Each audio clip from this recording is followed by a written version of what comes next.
on camera. Today's June 17th, 2021. We're at the Atlanta History Center in Atlanta, Georgia. My name is Joe Bruckner. I'm a volunteer at the History Center.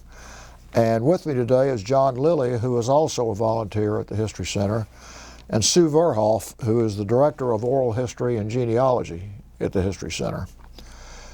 We're really honored today to have with us Carl H. Bell III, known as Skip to his friends and family.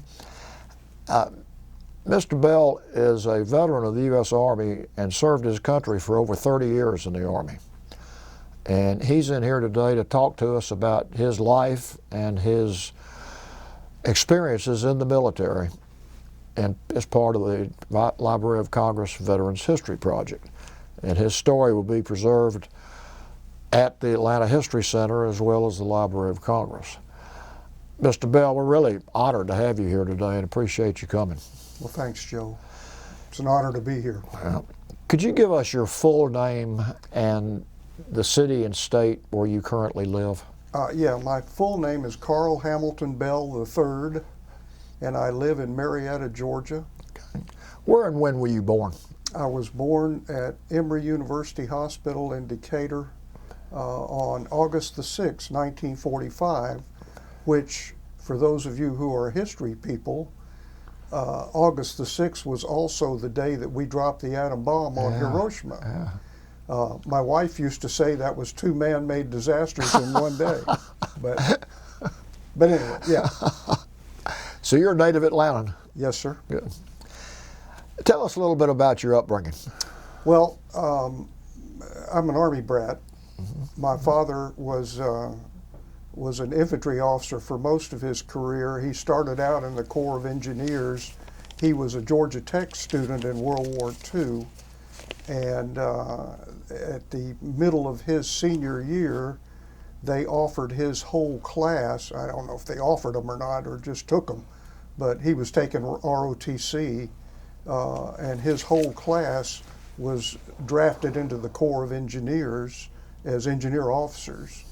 And he subsequently ended up going out to the Pacific before the end of the war. Okay.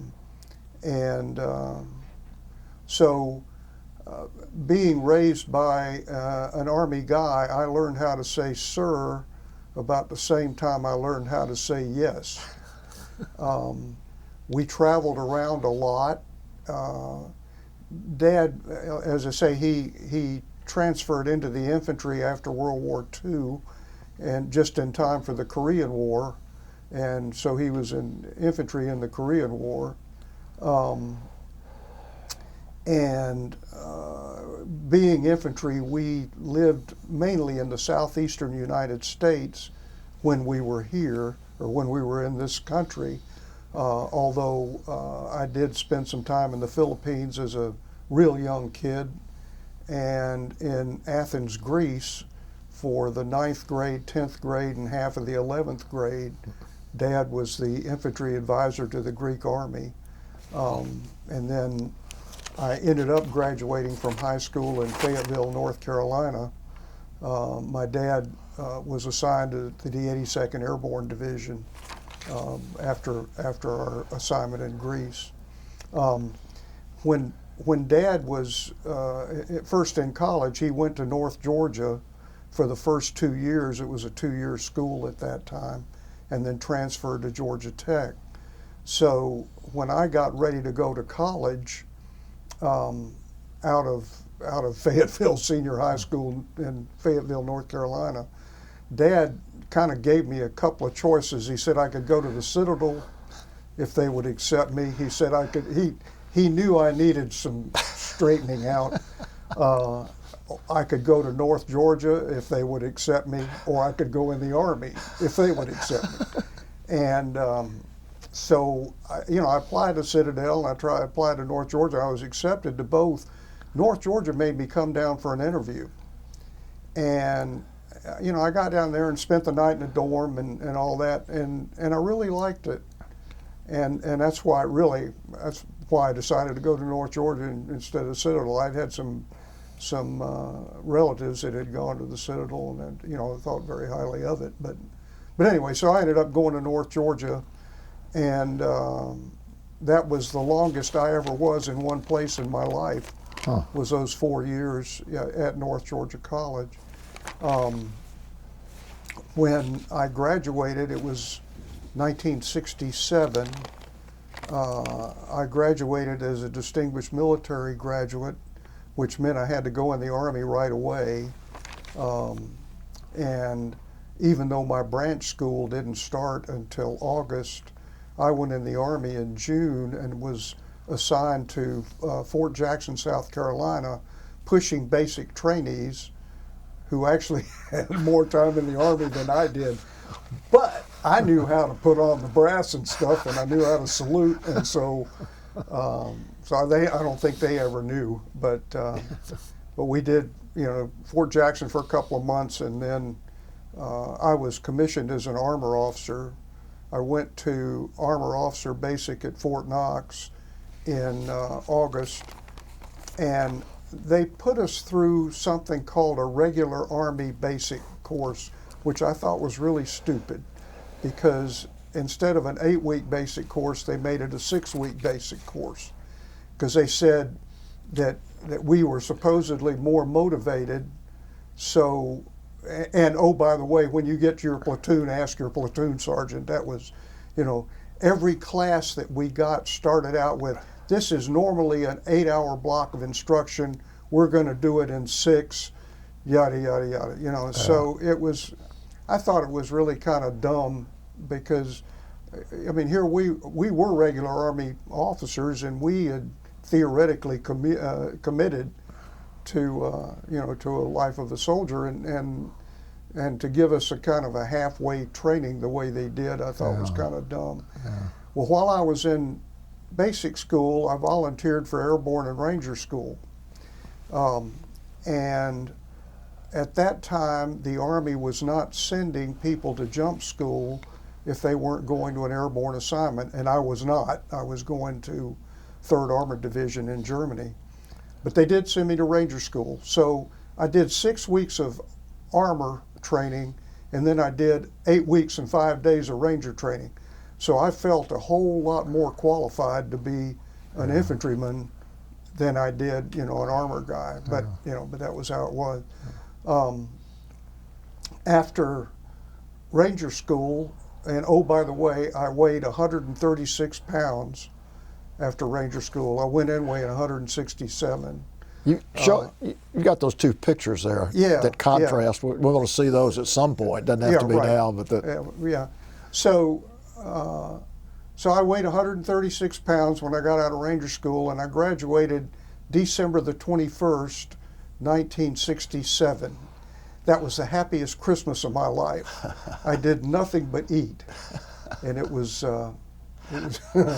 it was, oh man, and watch hunks of skin fall off my feet from, you know, from all the walking. But anyway, went to Germany right after the first of the year, and oh, by the way, I had gotten married my senior year at North Georgia. We could do that. You of course couldn't live in the dorm anymore and all that, but if you could do it, they frowned on it. But I did it anyway. So my wife was a year behind me, and so when I went to Germany, she stayed back at school until she graduated, and then she joined me in Germany. Just in time to get pregnant, actually, was about how that worked. I was supposed to be in Germany for 2.5 years, but I was curtailed and sent to Vietnam after about a year. And my wife was within about 2 months of having our child when I got my orders. Yeah. So I was, you know, thinking about trying to do a compassionate, you know, something. And I checked into it, and they said, nope, she's got 2 months, she can travel. I said, okay. So anyway, she came back to the States on New Year's Eve of 1969, or actually New Year's Eve 68. So, you know, she spent New Year's Day of 1969 by herself, and I spent it by myself. You know, just kind of tacky. Yeah. But anyhow, that was how it was. I came back home about the middle of January and had to be in Vietnam by the middle of February, and our daughter was born 2 weeks before I went to Vietnam. Wow. She was born a little early, but I was here for it, which was good. And so went to Vietnam in the middle of February of 1969. I was assigned to the 1st Infantry Division, and I could have been either an infantry platoon leader or an armor platoon leader. There was only one armored unit in that division, which was the 1st Squadron, 4th Cav, and I lucked out and got assigned to the 1st of the 4th Cav. I was a platoon leader in A Troop. By that time, I had made 1st lieutenant. You know, at that time in the Army, you made 1st lieutenant after a year, and you made captain after 2 years, which is also pretty stupid, but that was how it was. Because you know, you had captains that didn't know what they were doing, commanding instant NCOs that didn't know what you know. So it was a lot of OJT. But anyway. I was assigned to A Troop, 1st Squadron, 4th Cavalry, as the platoon leader of the 1st Platoon. I did that for 4 months. I was promoted to captain, and they made me the squadron supply officer, the S4, and I did that for about 6 weeks.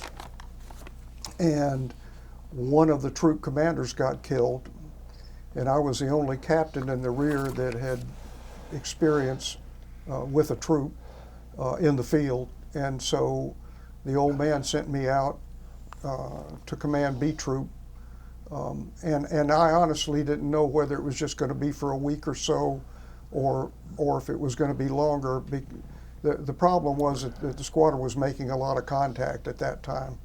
And the squadron commander wanted somebody in the field that knew what they were doing, that had been in the field. I want to back up just a second. Sure. When you arrived in Vietnam and you got off the plane or you went to the door, what was your first reaction? My first reaction was, wow, it's hot and it smells real bad.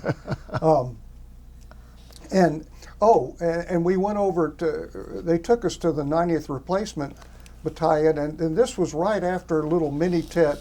You know, there was a Tet of 68, of course, was the big Tet. Well, there was a Tet of 69.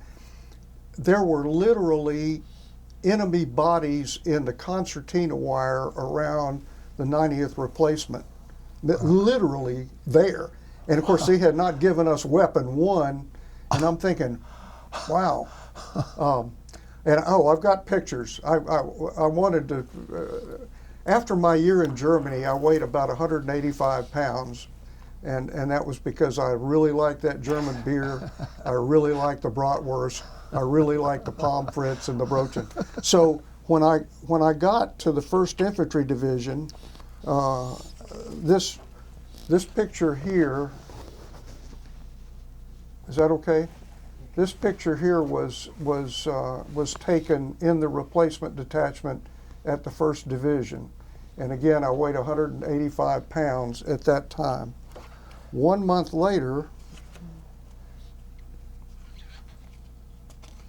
after chasing my platoon around for a month, I weighed 142 pounds. So if you want to go on a diet, that's a great way to lose weight. Just be scared all the time, be real hot. And then, just to kind of show the metamorphosis, this was taken after 4 months of troop command, and in this case, this photograph was taken after we had been securing the Lai-K rocket belt during the Bob Hope show. My troop got the mission to go and patrol. There's a rocket belt is an area about 10 kilometers away from a target area. And the bad guys would fire these little 107 and 122 millimeter rockets into Lai-K. In fact, Lai-K was called Rocket City. Lai-K was the division base camp, or was a division forward base camp. They called it Rocket City because we were rocketed 4 times a day there, pretty much every day. Just a rocket or two. It was a terror weapon. But they would get you at breakfast, lunch, supper, and sometime in the middle of the night. And they would, and it was, like I say, it was a to whom it may concern thing. It would just, they would lob one in, and of course then the artillery would start throwing rounds back out. But what they would do is they would set these things up on a little bipod type of thing, and they would use a gunner's quadrant to get the right angle for it, and they'd use a compass to get the direction. And then they'd light a fuse and they'd run off. And so this thing would go and it would fall somewhere in Lai-K base camp, and it would kill people sometimes, and sometimes it didn't. But you know, they by doing it at breakfast, lunch, and supper, and in the middle of the night, they would get you. You know, you're sitting down, you're going to have your breakfast or your lunch or whatever. Boom, rocket comes in, alarms go off, everybody hits the bunkers. So, and they would do this on a daily basis, and it was, you know, that was just. So anyway, the Bob Hope show is going to be in Lai-K, Christmas of 1969, and they put my troop up there patrolling continuously, and it was about a box, probably 10 by 15 kilometers. It was, you know, it was, or 10 this way and about 5 that way. And we patrolled straight for 72 hours. They wanted us moving because they wanted the bad guy, you know, because this was an armored cav unit, so we had tanks and armored personnel carriers, and we made a lot of noise. We didn't sneak up on anybody. Well, oddly enough, we did sneak up on, I say sneak up, we broke into a field and there were some guys setting up a rocket, and the crew that saw them killed them, and then they got picked up and taken back into Lai-K and given front seats at the Bob Hope show, which I thought was kind of neat. Yeah. One of the kids came back and you know, he fell spiritually in love, you know, at the Bob Hope show. But anyway, so where were we? We did. Well, you had just been sent sort of out in the field. Okay, so we did. You know, as I say, I was a platoon leader for about 4 months, and then I was the S4 for about 6 weeks. One of the things that I did when I was S4, which may have helped to get me the troop, was, you know, I did not go to Vietnam to push supplies. I mean, I'm a soldier. I went to be a soldier, and there were no troops open, you know, and as a captain, that was the only kind of field duty you could get. So there was an Army of the Republic of Vietnam armored cav. It was either a regiment or a squadron, I can't remember which, probably a regiment, down in a place called Phu Quang, which was down south of Lai-K. And I rode down there one day and interviewed with the senior advisor. You know, I told him what I'd been doing, and that I would like, if I could, to become a cavalry advisor for the Vets. And he said, great, you know, put in your paperwork. It involved, I mean, it wasn't an easy transfer because we were in United States Army Vietnam. The advisors were part of MACV, the Military Assistance Command Vietnam. So I mean, it was a big deal to transfer. But anyway, so I did my little 1049 or whatever the paperwork was, and I took it out to the squadron commander because he had to approve it. And I told him at the time, I said, you know, sir, I didn't come here to push supplies. I'm not happy. And he basically said, well, I'm going to disapprove your transfer, but he said, stick with me and I will look out for you. I said, okay. So sure enough, a couple of weeks later, Bravo 6, the guy, my predecessor, got killed, and he was true to his word. He called me up and said, if you still want to go to the woods, get out there. And so I did, and we did make a lot of contact. I think he maybe just got used to hearing me on the radio or something, because I wasn't sure how long I was going to be there. But we were, at that time, we were running convoys between Lai Khe and at a base camp up at Quan Loy, which was up this highway called Highway 13, and troops called it Thunder Road. And it was there was a lot of, there were a lot of North Vietnamese in the area at that time, and they were ambushing these convoys. So it's my first or second day on the job, and I mean, I didn't know anybody in the troop. When I got there, it was night. I got all the platoon leaders together and I told them, A, you guys have got the best job in this division, which I believe they did. I love being a platoon leader. And I am, I'm going to give you guidance, but you run your platoon. And fortunately, I had 2 platoons that were really good, and I had 1 platoon that was really sorry. And the good platoons, ironically enough, had great platoon sergeants, go figure, and the 1 platoon that was not so good had a weak platoon sergeant. So I figured out pretty quick that I was going to satellite myself on that platoon, and I just they followed me around, and that way if we made contact, and if the platoon leader who was also very weak, unfortunately, I could take the platoon over if I had to and run it. So it's my first or second day. The way that we would do the convoy things, 1 troop would be in with the convoy and 1 troop would be ready reaction force.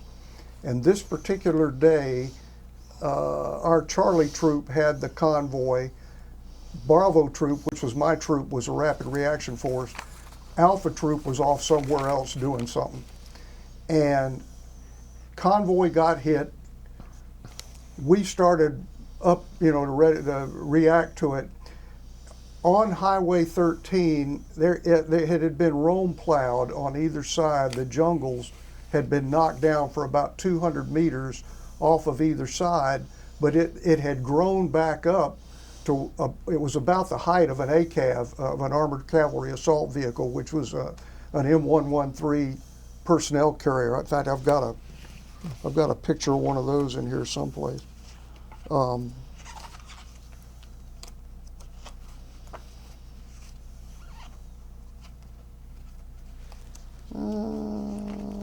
Shoot.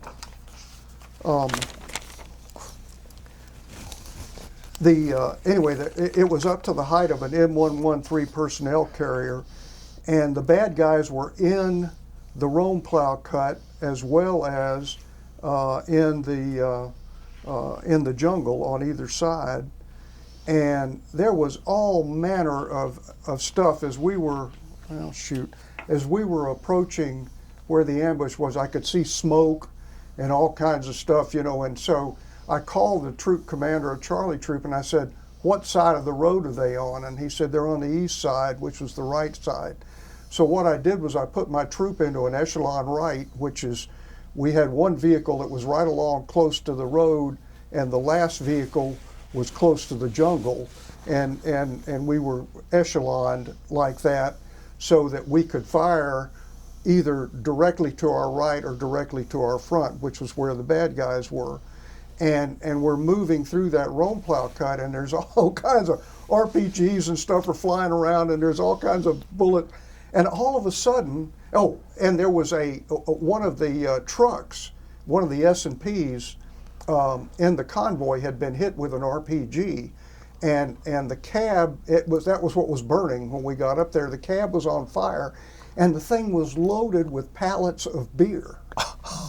So we're, and like I said, I mean, RPGs are flying out of the woods, and we're moving along, and all of a sudden, one of the tracks in the lead platoon breaks out of the echelon and goes over to the road, and they drop the back deck, and they're throwing cases of beer into the track, and I'm like, I don't know anybody yet. I'm a brand, and I call the lead platoon leader up, and I said, "What in the hell are you doing?" And he said, "2 cases are yours."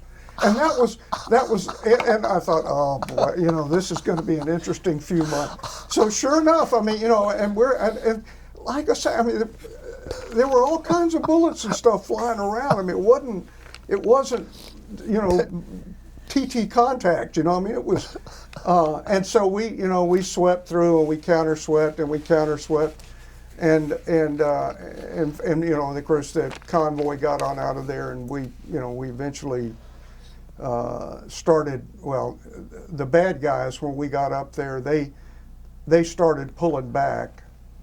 So my forward observer was a kid from Portland, Oregon, named Greg Frank, and he was a Spec 4. He wasn't a lieutenant. We didn't get a lieutenant for an FO for some reason, but Frank was great.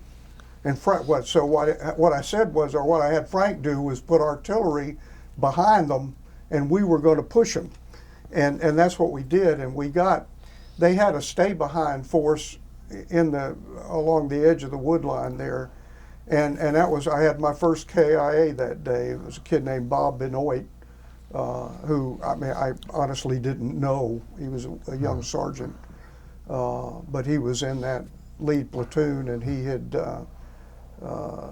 they were going in to knock out some bunkers. And somebody tossed a grenade out, and it got him. And anyway, I can remember we dismounted from the tracks. We're clearing this, and I remember him calling for his mother.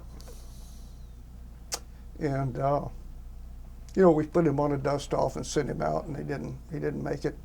And then one of the lieutenants was also wounded that day, but he came back. So, it was an interesting day. It was a funny day, but it was a sad day, But if you're taking over a unit, it's really good to have days like that early, because they get to know you, and you get to know them pretty well, and they know you're not going to panic. It was funny. My first sergeant was a guy named Robert Moore, and Moore had been a frogman in World War II, and then he got out of the Navy, and he was in recon in the Korean War, and it was his second tour as first sergeant of Bravo Troop, 1st Squadron, 4th Cav. I mean, this guy was an amazing soldier, and he used to critique me after firefights. He'd say, "Yeah, it sounded like something came pretty close to you there. Your voice went up a little bit." Yeah, it did, Tom. So, but anyway, I had some just splendid NCOs. Moore was one. 2 of those platoon sergeants were others. They were just splendid NCOs, and I had 2 really good lieutenants, and then my XO, who was also had been a platoon leader, but then he graduated to XO at some point, was also just excellent, just top of the line. In fact, we get together every year. Well, we didn't do it last year because of the virus, but we've gotten together every year for probably the last 23 years. And at our at my XO's house, which is up in Franklin, New Hampshire.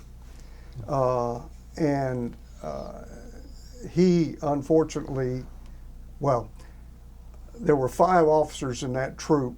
4 of us have had either cancer or diabetes or both, because the area that we operated in was very heavily defoliated. Our area of operations was between Saigon and Cambodia, and that was just, you know, that corridor. They did a lot of defoliating in there just because, Yeah.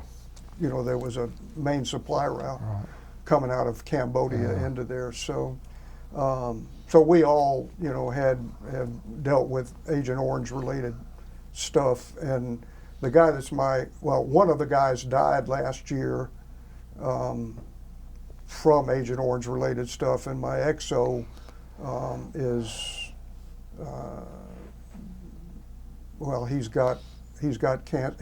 his prostate cancer metastasized into his bones, and so he's not in good shape. But we're still going to get together this August, though. Good. That's the plan. Yeah. So that's what we're going to do. So after that first day, or first couple of days, you know, we were in contact for several weeks on a daily basis. Not real bad, but constant. And then it kind of, you know, the war ebbed, and we, you know, we just did basic patrolling. We would go out hunting for the bad guys, or the bad guys would hunt for us. I got to find you guys that picture of that armored cavalry assault vehicle. Well, here it is. Oh.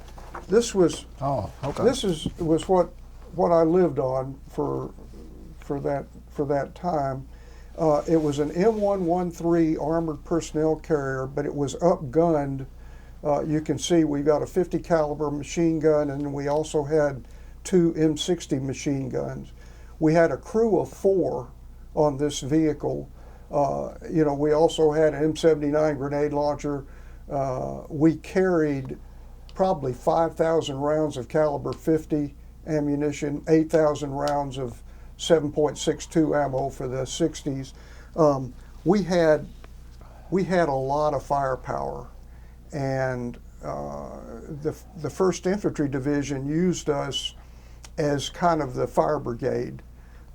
We did a lot of either individual platoon or individual troop operations, and when there was a contact made, it was the roles were kind of reversed. You know, the traditional role of cavalry is the cavalry goes out and finds the enemy, and then the infantry comes in. You know, they find them and fix them, and then the infantry comes in and does their thing. Well, in that war, the infantry moved a lot less noisily than we did, and so they tended to find the bad guys first, unless the bad guys wanted to fight, and sometimes they did. But the infantry guys, once they made contact, then we would get called to go help them out. So, you know, we ranged all over the 1st Infantry Division area of operations, and you know, so we worked with a lot of different commanders and did a lot of different stuff. It's an interesting thing to do, to go into an area where there's a firefight going on, and to be moving in, and you don't want to run over the infantry guys, and you don't want to shoot the infantry guy, and trying to figure out where everybody is. You know, because a 50 caliber machine gun, which was our primary weapon on that track, and then we also had tanks. Each of our platoons was equipped with 3 M48A3 tanks with a 90 millimeter main gun on it and a 50 caliber machine gun, and then we had 7 armored personnel carriers in the platoon. So, you know, it was a pretty powerful unit, and consequently we did a lot of platoon ops out by ourselves, and a lot of troop ops out by ourselves as well. I mean, it was an odd day when we actually got to work with the squadron, except when we were doing convoy duty and stuff like that. So you showed the armored vehicle, and you said you lived on that. I did. You have a picture of I do. where you lived? Yeah, funny you should ask. I do have one of those somewhere. Yeah. This was the inside of my track, and that's me in the hammock.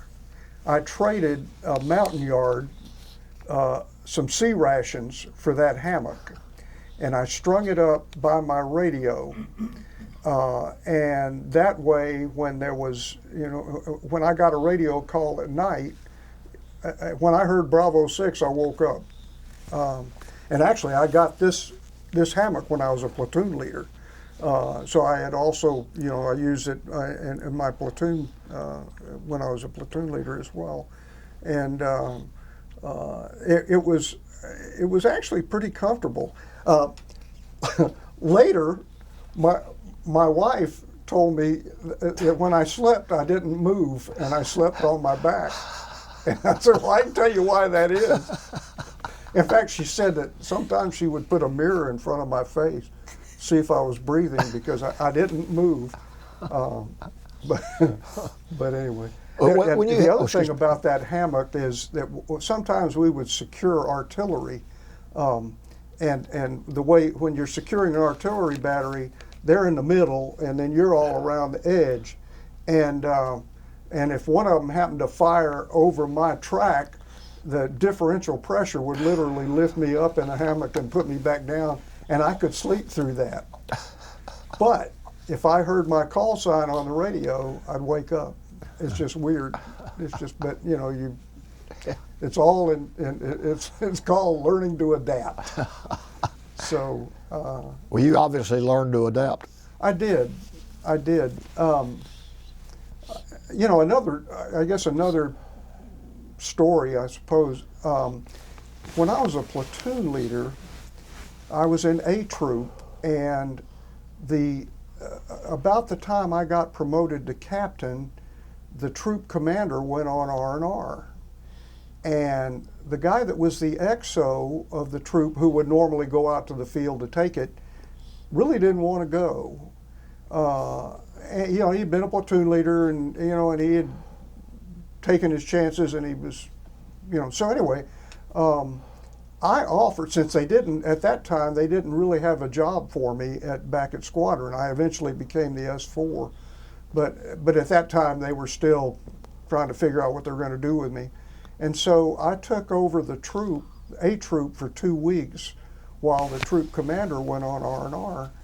And the reason this is significant is because this is where I got into the biggest fight that I got into the whole year as an acting troop commander, and I lost my first soldier KIA in that fight, and it was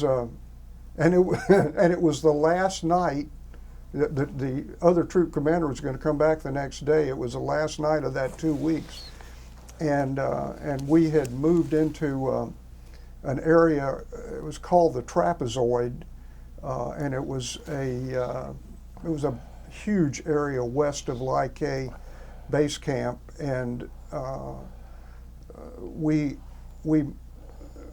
had been in that area about 6 weeks before and found a huge base camp. We were in this base camp for about a week, clearing bunkers. And interestingly enough, I got to where I could smell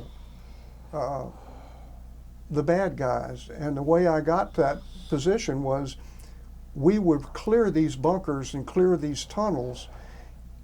And when you're in one of those tunnels, it smells like a combination of a wet dog and a dead rat. I mean, that's the smell that's in there, and it gets on you, and it stays on you. So, in fact,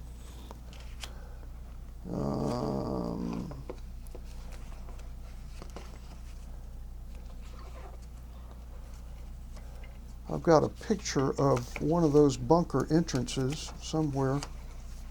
Yeah, here we go.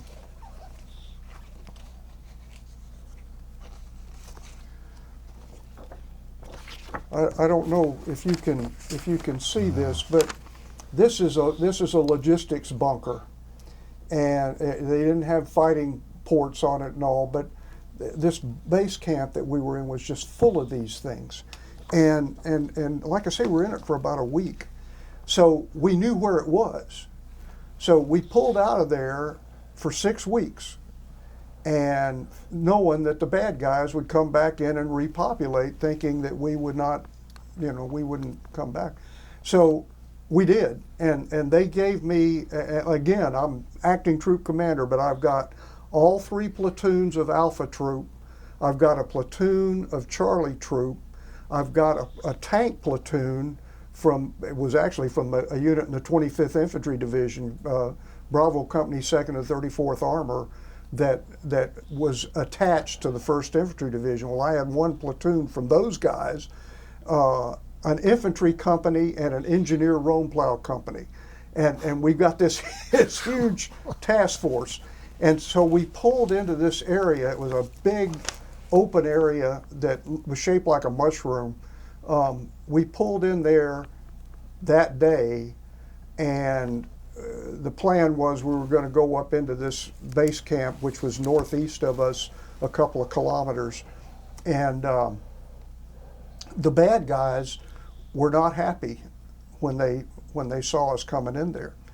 And another little sidebar, I knew that if we got hit, we would probably be hit from the northeast, because that was where that base camp was. So I took that tank platoon, and I put them in that quadrant, because they had the 90 millimeter guns and all that. The platoon leader's name was Terry Pig. Can't make that up.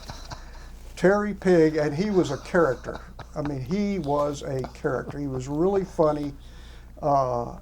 He was always talking about hooking and jabbing with Chuck. That was.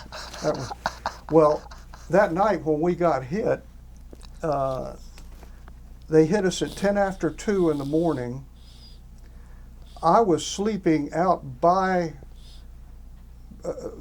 beside my track, and the reason was that we had some other people. We were operating a radio thing inside of the command track, and so me and the headquarters platoon sergeant, who was a guy named Pappy Guy, and the medic, the troop medic, was a guy named Gene Garrison.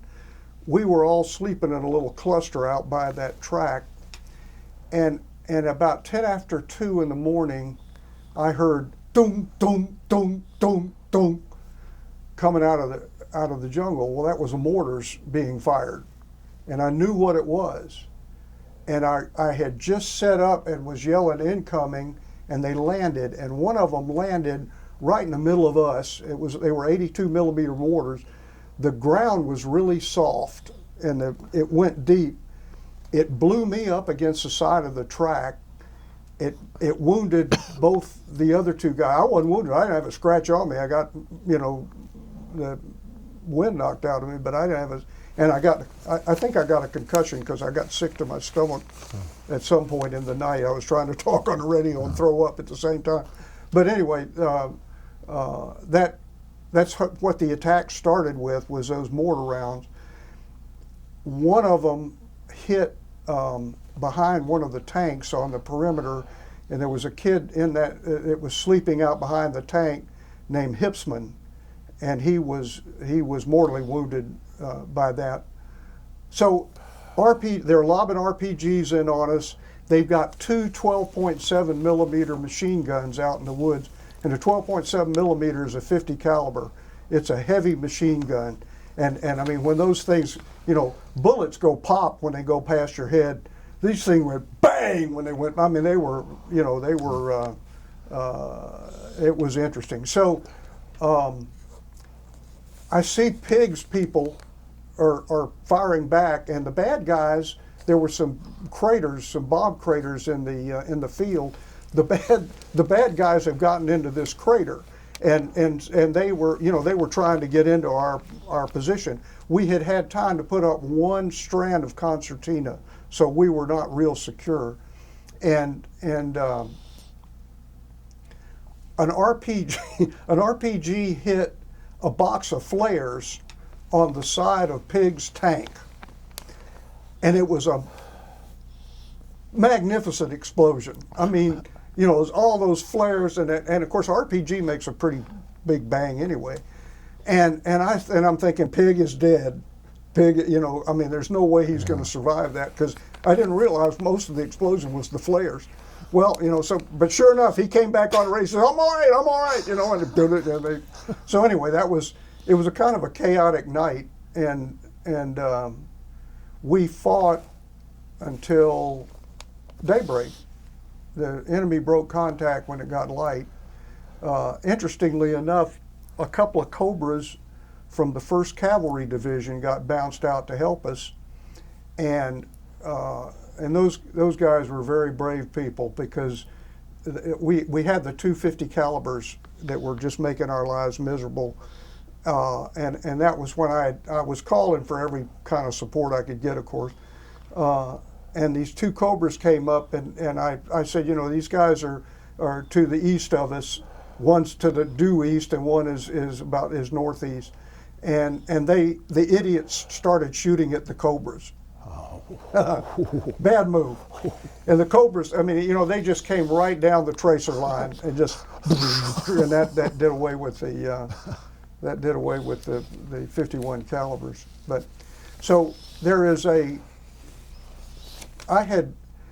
one of the things that I had the engineer guy do when we still had a little bit of daylight was I wanted him to dig a trench, and the plan was to back a couple of those tracks into this trench to give us a little bit of protection.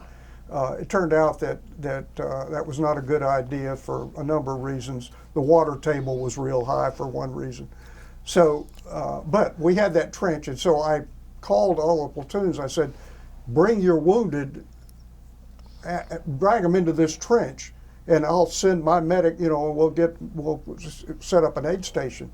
So I also called for a dust off, because we had a number of people hit with the mortars. Once, it was funny, after the first 2 minutes, or maybe, well, yeah, after the first 2 minutes, we didn't have anybody else wounded. But that first 2 minutes, you know, when people are scrambling around, getting to their holes and all that, we did. So I called the platoon leaders, and I said, you know, have your wounded, get them over to this trench. They get some cover there, and I also had called for a medevac. Well, the medevac came on station, and we were getting so much fire that I wouldn't bring him in. Medevac said he'd come in, but I didn't, you know, and it's funny how you start thinking very pragmatically in those situations. I didn't want 4 more wounded, and I knew if those people came in, they were going to get shot down, because this was before the Cobras got there, and there was just it was just all kinds of. So there was at some point, I crawled over to the trench to see about the wounded, and my medic, who had been wounded, by the way, in the same blast that knocked me for a loop, was working on somebody. I mean, this kid was great. His name was Gene Garrison, great medic. So he's, you know, I'm crawling around over there. I'm just telling him, hey, we got medevac up.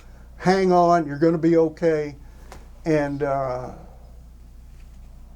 got to Gene, and he was working on Hipsman.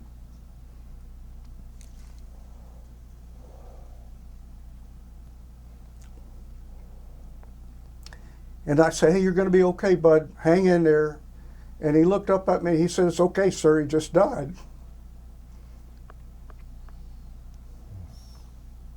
Boy, you know, I was 24.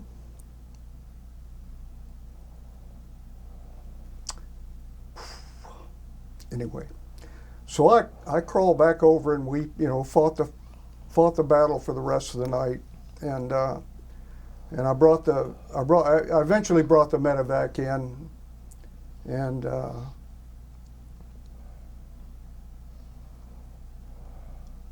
so the next morning, the real troop commander came out, a guy named Bill Newell, great troop commander, great guy. And so he took the troop back over, and I got on a helicopter and went back to Lai K and became the Squadron S4. And I put Terry Pigg, the tank platoon leader, I put him in for a Silver Star, and he got it.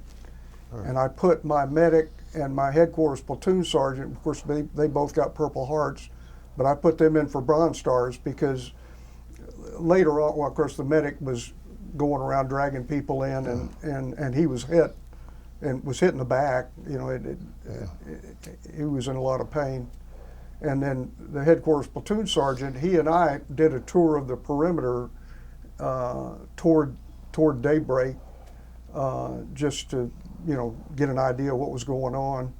You know, of course, we were trying to call for resupply and various things. So, but anyway, I put both of them in for Bronze Stars, and they got them.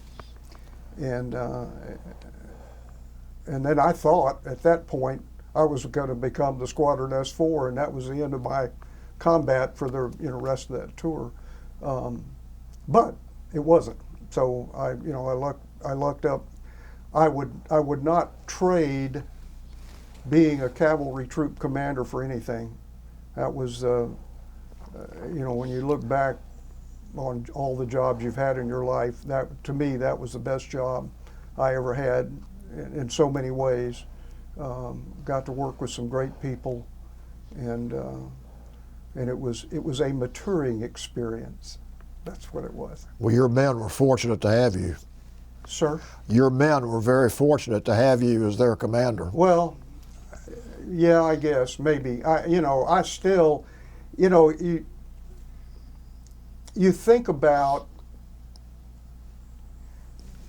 I guess it's survivor's guilt or whatever you want to call it, but, to this day, I don't know if waving off that dust off was the right move or not.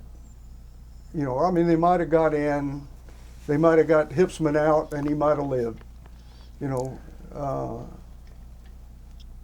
but I didn't think they could get in. It was like bees flying around your head. It was just a lot of lead flying around. Well, the other side of that is you may have saved a lot of lives with that decision. Well, but again, you do a lot of what if, and especially later on. I had a time about 8 years after I got back from Vietnam that I really thought a lot about that stuff. Yeah. One story about Rome plows. Rome plows were these D8 tractors with these big blades on them, and they used them to knock the jungle down. And they were really, pretty effective, except that 3 months later the jungle was back. It just wasn't as tall. But so we did another one of our cavalry missions was securing Rome plows. And the technique that the Rome plow used was, let's say we were going to clear the side of a road. They would go 90 degrees off the side of the road for 200 meters. Then they would turn right, go 200 meters. Then they would turn right again and go 200 meters, and they'd be back to the highway. And then they'd just start knocking down everything inside of that. They called it a racetrack.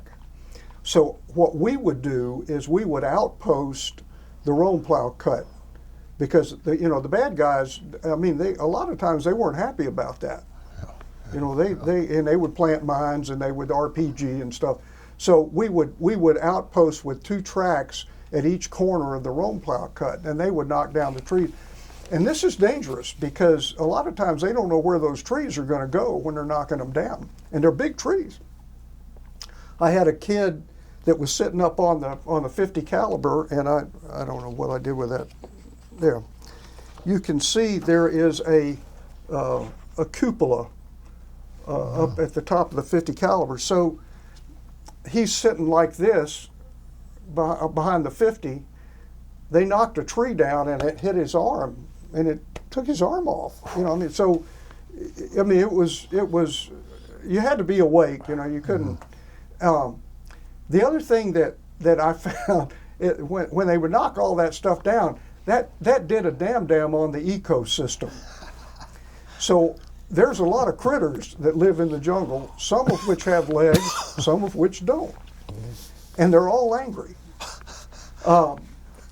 And so one of the other things we would do is we would, as we would be following the roam plow, you know, and setting up, we would notice if there was any trails leading in, and then we would ambush those trails at night, because the bad guys like to come in and they would plant mines along the edge of the roam plow cut, because they knew, you know, at some time those guys are going to come back. And so we would lay out there in ambush at night. Now, another thing, which is one of the reasons why we all got cancer, was they would fly over, they would do these ranch hand missions, they would drop defoliant on the roam plow cut, you know, trying to get rid of jungle. Well, we'd be laying out there in ambush, you know, and they'd just drop the stuff on us. And you know, you got it on you for ever how long it's going to be there. And, you know, if you're lucky, you got a shower every 4th day, but you might not, you know, you might not get one. I went 21 days once without changing clothes, but that's a whole nother story. Anyway, so one of the things that I did as a platoon leader and as a troop commander was I did what I call what ifing. If this happens, what if this happens, I'm going to do this. And because you're always thinking as you're moving or as whatever you're doing, you're trying to give yourself a nanosecond or two decision time if something happens. So one of my what ifs was, if we are laying out there on ambush beside the roam plow cut and it's nighttime and I hear bad guys on the trail and I feel a snake crawl across my leg, what am I going to do? And I could never, thank God that it never happened. But I, to this day, I don't know what I would have done, because I have a healthy respect for snakes. You know, actually, I'm scared to death of them. So, but fortunately, that never happened. But also, speaking of snakes, we were sitting on in the roam plow cut doing the security thing, and the roam plow behind me stopped, and I wasn't paying it. It was hot. It was just miserable, you know. And one of the kids on my track said, "Hey, I was when I was a platoon leader." He said, "Hey, LT, look at this." And I looked back, and this engineer roam plow operator had gotten off the track, and he's doing this, and there's a king cobra that's about eyeball level with him, and this idiot is doing this, and the cobra's doing this, and it's one of these "what do you do now, Lieutenant" things. Because you don't want to call the guy. You don't want to, because then he turns around and, the snake. So, and of course, those damn cobras, they'd spit in your face and they hurt you. Well, one of the kids on my track was thinking quicker than I was, thank goodness. We carried machetes on the tracks, and he jumped off the back with that machete and just whacked that cobra's head off. And the engineer was ticked. "What are you doing, man?" So you gotta love soldiers. You do. These are the same kind of people that in the middle of a firefight will go get beer and throw it on the track. I love soldiers. I love soldiers. So anyway, I think that's all the good stories from my first tour. Well, I've got a couple of questions. Okay. Do you have any pictures of any of those critters that you talked about? I do. Somewhere. One other thing that we had, squadron assets, I don't know if you can see, we had flamethrower tracks. And they were a squadron asset, but a lot of times they would OpCon or they would attach them to my troop. And when we would go into a base camp, into a base area, like that area that we were in for a week going through, if you want to get movement really fast, you pull a zip, we call them Zippo tracks. You pull a Zippo track up, and whoosh, and all of a sudden you get a lot of movement, a lot of, so anyway, critters. Somewhere,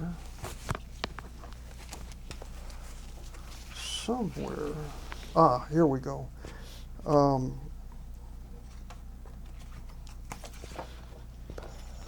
This was a lizard. I don't know if you can tell. It's a guy, his name is Tommy Mathis, the kid that's holding that lizard up by the tail. But you can see it's a couple of feet long. And I have no idea whether it was dangerous or not, but it was big. Another little critter that we would run into more often than we would like is a scorpion. And I don't know, scorpions around here are little tiny things. But that guy there, you can see a guy's hand. So it was a pretty good size bug, and it would make you real sick if it stung you, and it would sting you. I mean, they were mean as.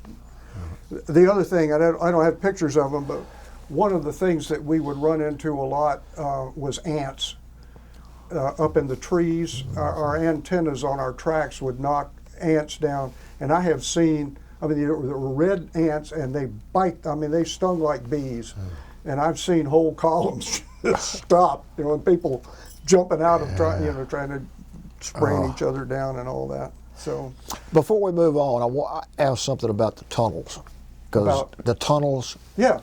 Because there's a lot of interest in those tunnels. They're just sort of mysterious. You have any pictures? Well, number one, did you ever go down in them? Oh yeah. And number two, you have a picture that sort of shows how small the entrance is? Yeah, I do have that. One of the things they taught us at North Georgia College and in Ranger School and in various and sundry places was don't expect your troops to do anything that you wouldn't do or couldn't do. And I'm a believer in that. Mm-hmm. So this is a tunnel entrance, and it was actually a pretty good sized tunnel, but you can see the helmet next to it. Yeah. I was one of the little guys in my platoon, and that was kind of how you figured who would go in holes and who wouldn't, was who was little and who wasn't. I used to put a grenade in before I would go in, just because. Problem with that is it makes you sick sometimes. The composition B, I think, was what was in those grenades, and if you got in there, it would it stayed in there too long. You get sick.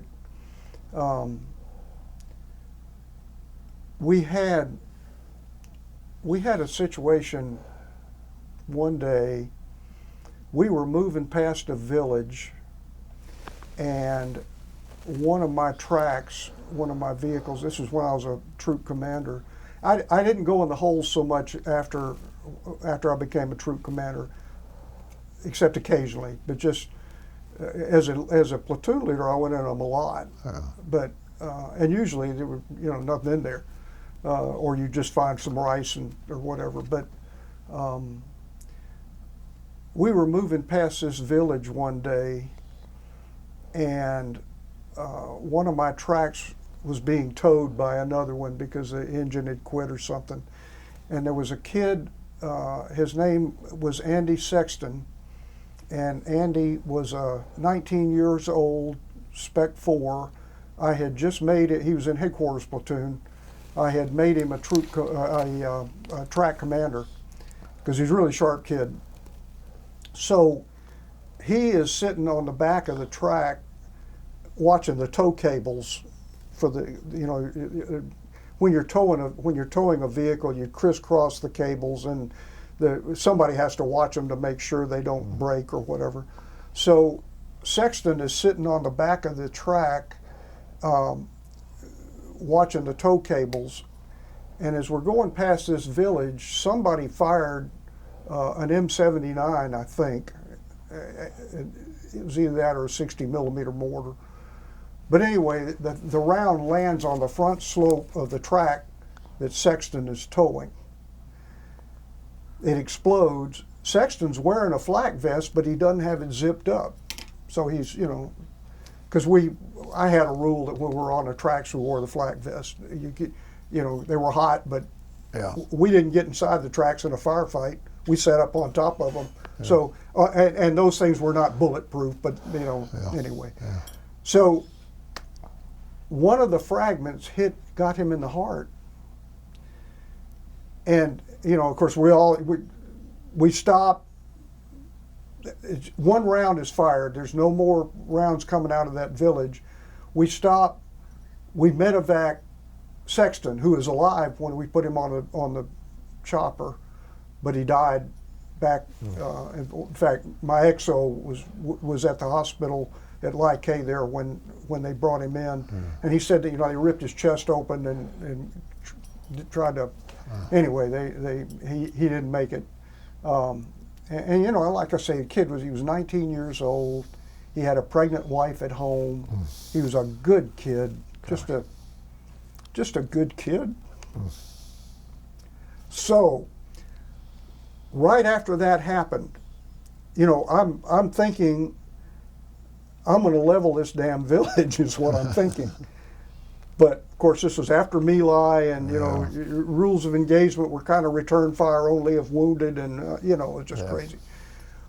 We got a call that there was a VC tax collector squad at a village about 6 kilometers down the road from where we were. Walloi 2 was the name of the village. So we haul tail down there to try and, you know, do whatever it is. And we got there, and the VC had evidently gone into a tunnel complex that was right adjacent to the village. Well, I'm really pissed. I mean, I'm really angry. I'm angry about Sexton.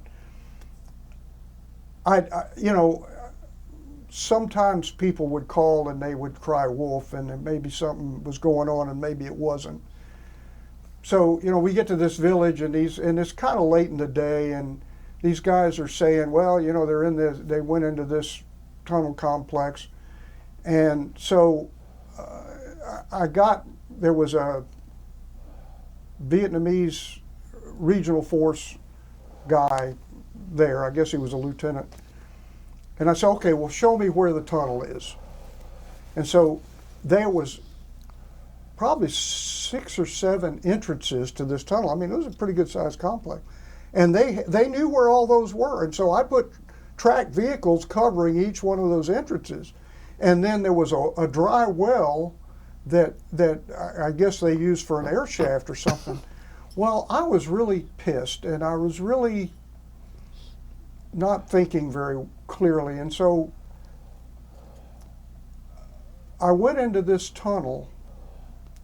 I was trying to get the RFPF to go in. They wouldn't go in it. And I said, well, I'll go in the damn thing. And I got in there, and I was carrying a red flashlight and a sawed-off, a car 15, you know, which is not what you want to do in a tunnel. But I just wasn't thinking right. Yeah. And I got around the corner, and damn, there was a face. And so I let go with that car 15, and you can't believe how loud those things are in a tunnel. I mean, and I'm backing up, you know. And in fact, my FO, my forward observer, he said, sir, you didn't even touch the sides when you came out of that hole.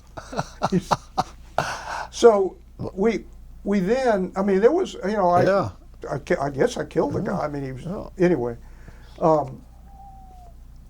So my first sergeant, this was the guy that had been the frogman in World War II and all that. You know, he was not going to be outdone by this.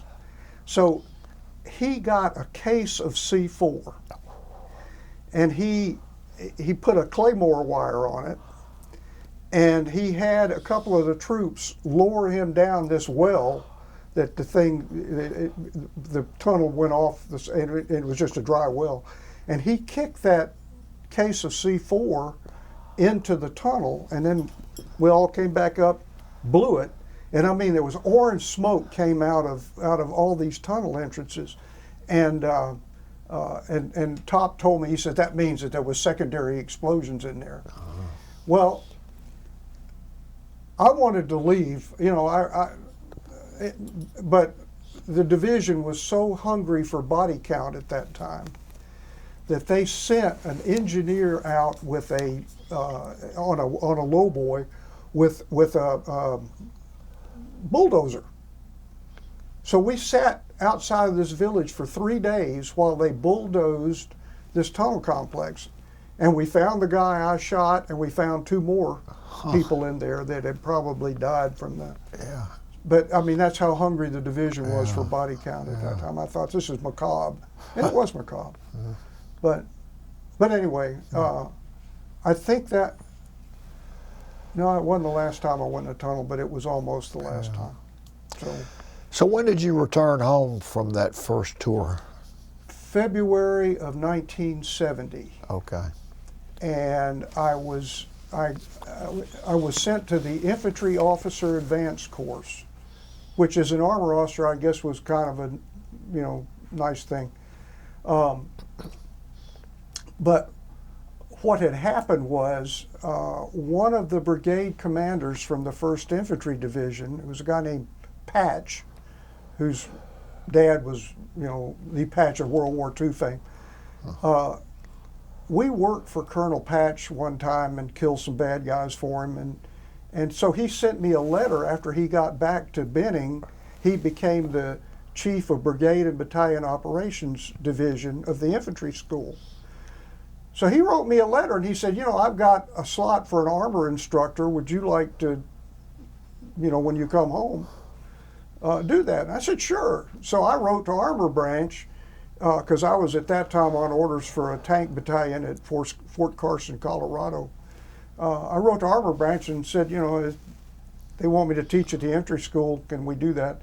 And they said, well, we won't send you there to teach if you haven't been to the advanced course, but we'll send you to the advanced course at Fort Benning. Well, good. So I go to the advanced course at Fort Benning, and while I was at Fort Benning, in the infantry school, I don't know how they do it at other schools, but the infantry school, you're seated alphabetically. Okay, so, and it just happened, and these classrooms hold 200 people. It just happened that everybody around me was an aviator. Now, I have never in my life thought about flying anything, but I sat around and I looked at these guys. They got lots of money. They're partying a lot. They're fun to be around. Yeah. You know, I'm still 142 pounds. I've still got, you know, leech bites on my legs and I mean, you know, yeah. and here these guys are. They're just back too, but they're all just happy and, you know, and I thought, well, you know, I might want to do that. So, and there were a couple of others, you know, in the class, and we thought, you know, and I looked at a couple of these guys and said, if that idiot can fly a helicopter, I can fly a helicopter. So they have this test that you take, you know, it's an aviation aptitude test called a FAST OB. And I took that and I passed that. And then I had to pass a flight physical. Well, my ears aren't worth a toot, and they certainly weren't after that episode in the tunnel. I mean, I couldn't hear for days after that. So, but my left ear is better than my right ear. And so, you know, when I got to the hearing test, they beat my left ear first. And so I got the rhythm. And I, of course, they were looking for aviators too. I mean, you know, how many fingers am I holding up? You know, that kind of. So I passed the flight physical, and like I say, I had never in my life even thought about being a pilot, but I thought, yeah, why not? So after the advanced course, I went to flight school, and after flight school, I got a Cobra transition. And after Cobra transition, I got what was called Air Cavalry qualification at Knox. And then I went back to Vietnam. And I walked in the walked into 1st Aviation Brigade headquarters, and the assignments officer was a guy named Tommy Walker. Tommy was a classmate of mine at North Georgia College. Wow. So he said, well, where do you want to go? I said, where's the war? He said, well, at that time it was down in the Delta. And I said, well, I'd like a Cobra assignment in the Delta then. So he did that for me. And so I went down to a place called Venlong, and I flew Cobras for a couple of months with the Charlie Troop, 3rd Squadron 17th Cav, which was OpCon at that time, or attached, I'm not sure which, to the 7th of the 1st Cav. And we did that for a couple of months. It was interesting, but I found out that you spend a lot of time boring holes in the sky as a Cobra driver. Oh, and I got some Cobra pictures, actually, I think, somewhere.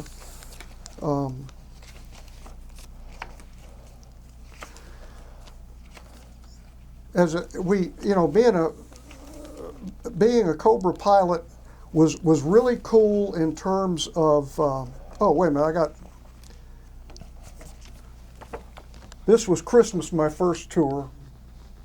We decorated the track with shaving cream. And I was going to make a Christmas card out of this. My wife sent me this little inflatable Santa Claus, and that was my weapon there, the Car 15, and my helmet. Gotta say helmet. So anyway, somewhere in here, here we go. So my second tour, I'm an aviator.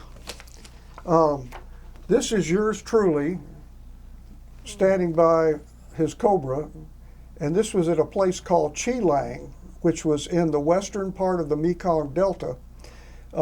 We, at that time, were doing missions across the fence into Cambodia. The interesting thing about Chi Lang was that the New Zealand Army had a compound there, and they ran a school for mid-level Vietnamese officers. It was kind of the equivalent to Commander General Staff School. There were 50 people in that New Zealand Army group. 49 of them were officers. One was an enlisted man. He was the cook. And he was a chef. He was even not a cook, he was a chef. And one of the things that I love the Kiwis. They're just great people. One of the things that this kid would do for us when we were on strip alert in Chi Lang, and usually we'd have a gun team over in Cambodia and then a gun team on strip alert, which is two Cobras down, 2 Cobras up. He would bring sugar cookies and lemonade out to us while we're sitting out there on the waiting to.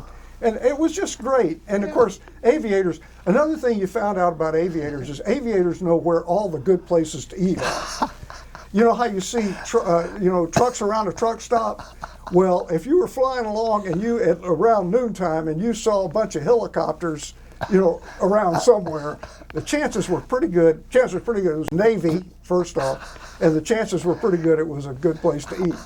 So Chi Lang became like that. I mean, we would, if we could figure out a way of eating there, well, we would do that. One of the missions that we got that was really kind of neat was another convoy escort. Phnom Penh, which is the capital of Cambodia, at that time was under siege. And normally there was a highway from a port called Sihanoukville down on the Gulf of Thailand, but the road was cut, so they couldn't get supplies, that would normally come in by boat from Sihanoukville up to Phnom Penh. So somebody decided that we would run a convoy of ships up there. I say we, whoever it was, and somebody else decided that Charlie Troop, 3rd of the 17th Cav, would provide gun cover for this convoy. So this is this picture here was taken. Well, let's see. Yeah, this picture here was taken of the. You can see the ships. That's the Mekong River, and you can see the ships up there. You know, on the water. Well, when you're going, you know, Phnom Penh's a pretty good ways from the South Vietnamese border, and when you're, you know, flying back and forth like that, you're going to run out of fuel, and if you get into contact, you're going to need ammo and stuff. Well, midway up between the South Vietnamese border and the Phnom Penh was a place called Neak Long, and it was a ferry site. It was, you know, ferry boats would take, but they also had set up a rearm refuel point up there. Have no idea who did it. All I know is it was there. So when we would refuel the Cobra, the guy in the front stayed seated and stayed on the controls because we would hot refuel. It was a contested area. And the guy in the back would get out and do the refueling because the refuel place is right by his head almost. So I'm sitting in the front seat of this Cobra, and I'm looking across this thing that looks like a soccer field, and I see these warehouses on the far side, and they're just roofs with stilts. You know, they're just roofs without walls. And I'm looking, and I see pallets of Coca-Cola in cans. And I'm sitting and I'm looking, and I thought, you know, there is just no place in the world where you can't get a Coke. You know, and to this day, I don't know what they were doing there. I don't know anything about it, but I do know that they were there. And I thought, you know, this is just a weird place. So we went on up to Phnom Penh, and I don't know how well you can see this, but there is an orange triangular shaped roof on the edge. We call that place Howard Johnson's. It was a restaurant alongside the river. And these are the only two pictures that I've got from, well, I have more, but I don't have them here. We were told not to overfly the city, which of course we did. We were told not to overfly the presidential palace, which of course we did, and I've got pictures of all that. The thing about Phnom Penh that was really interesting to me is it looked like a European city.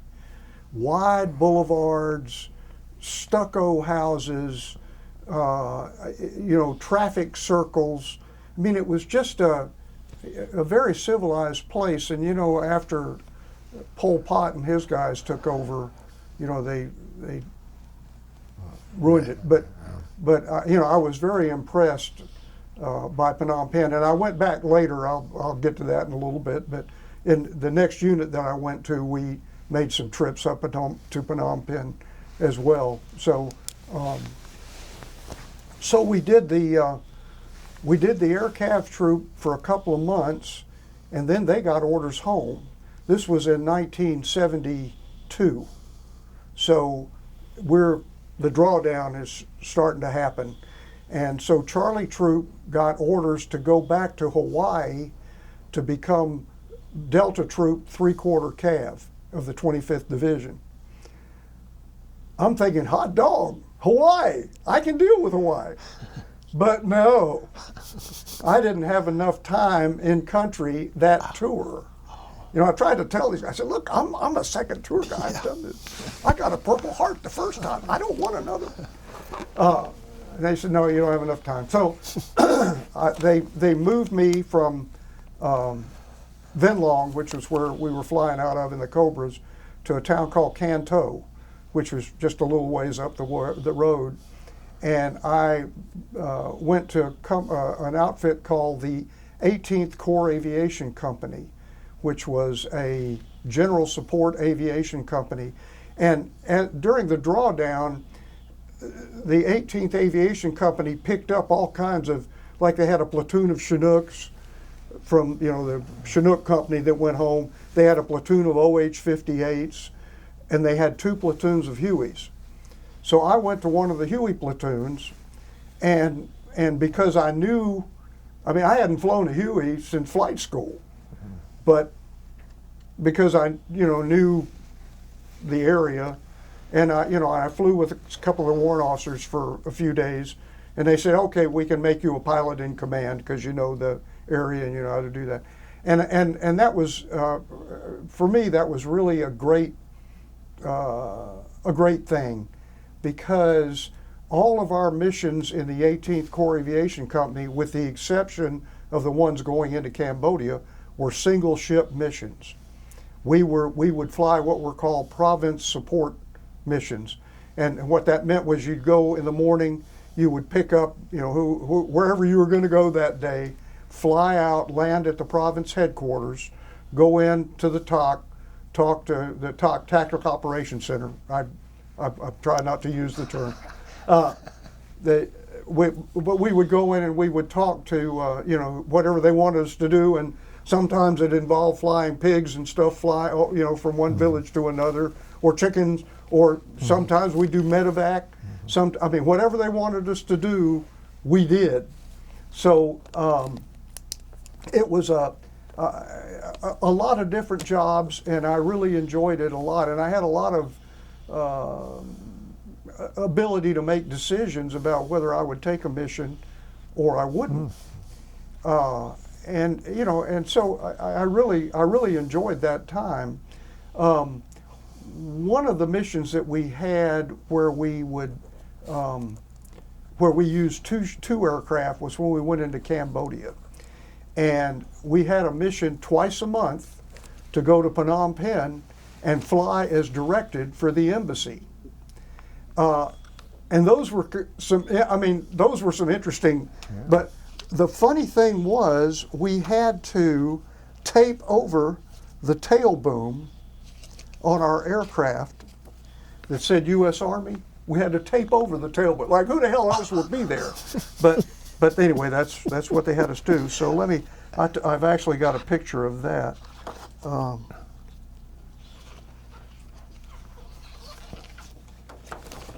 Voila, a taped over tail boom. See, I'm not making this up. Okay, and then we had to put a little sign in the window that said United States of America. Okay, not making that up either. So we would fly to Phnom Penh, and then we would just get to do stuff. We were OPCON to the embassy, so there would be, whoever the military guy was from the embassy would come out. The airport at Phnom Penh was a dual-use airport. It was the international airport, and it was also the military airport. So the west side, it was a north-south running airstrip. The west side was civilian. The east side was military.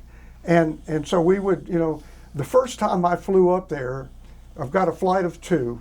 I called 5 to the south for landing, and I said, Phnom Penh, this is Army Copter 1, 2, 3, 4, 5,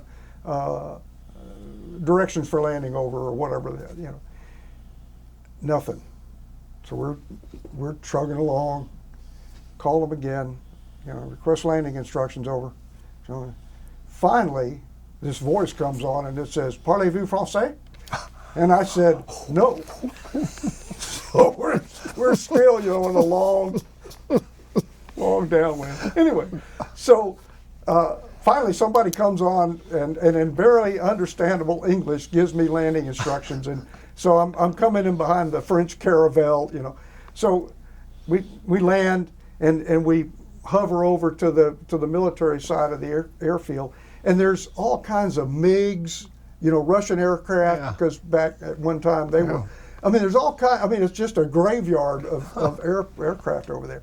And so we would then pick up our missions, and we would go do whatever they wanted us to do.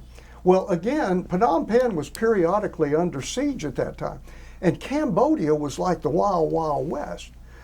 In Vietnam, in South Vietnam, whenever you went over a province boundary, one of the things that you would do is you would, find the proper frequency and call the squad or the province tactical operations center and say, have you got any artillery? If you know any, we're going from here to there. And if they had anything, they would call. They'd say, okay, we've got rounds impacting X-ray Tango 1, 2, 3, 4, 5, 6 coming out of Firebase so and so, maximum ordnance such and such. And so what that meant was, you kind of look at your flight path and you try and figure out if you were in the way of the artillery, and if you were, then you either diverted or went up higher than the artillery. So Cambodia, not so. Cambodia, you're driving along and you look and you see rounds impacting somewhere, and you tell your crew, hey guys, see if you can figure out where that's coming from. I mean, it was just crazy. It was just the Wild Wild West. So, and Phnom Penh was periodically under siege at that time too. So this was, anyway, one of the missions that we got one day was to pick up a Cambodian brigade commander of the 23rd Infantry Brigade, and he had 3 battalions in his brigade. 2 of them were defending Phnom Penh. The third was putting a base camp up in a place near a big lake about an hour's flying time north of Phnom Penh called the Tunnel Sap. That's Tonle space SAP was the name of that lake. It's a huge lake.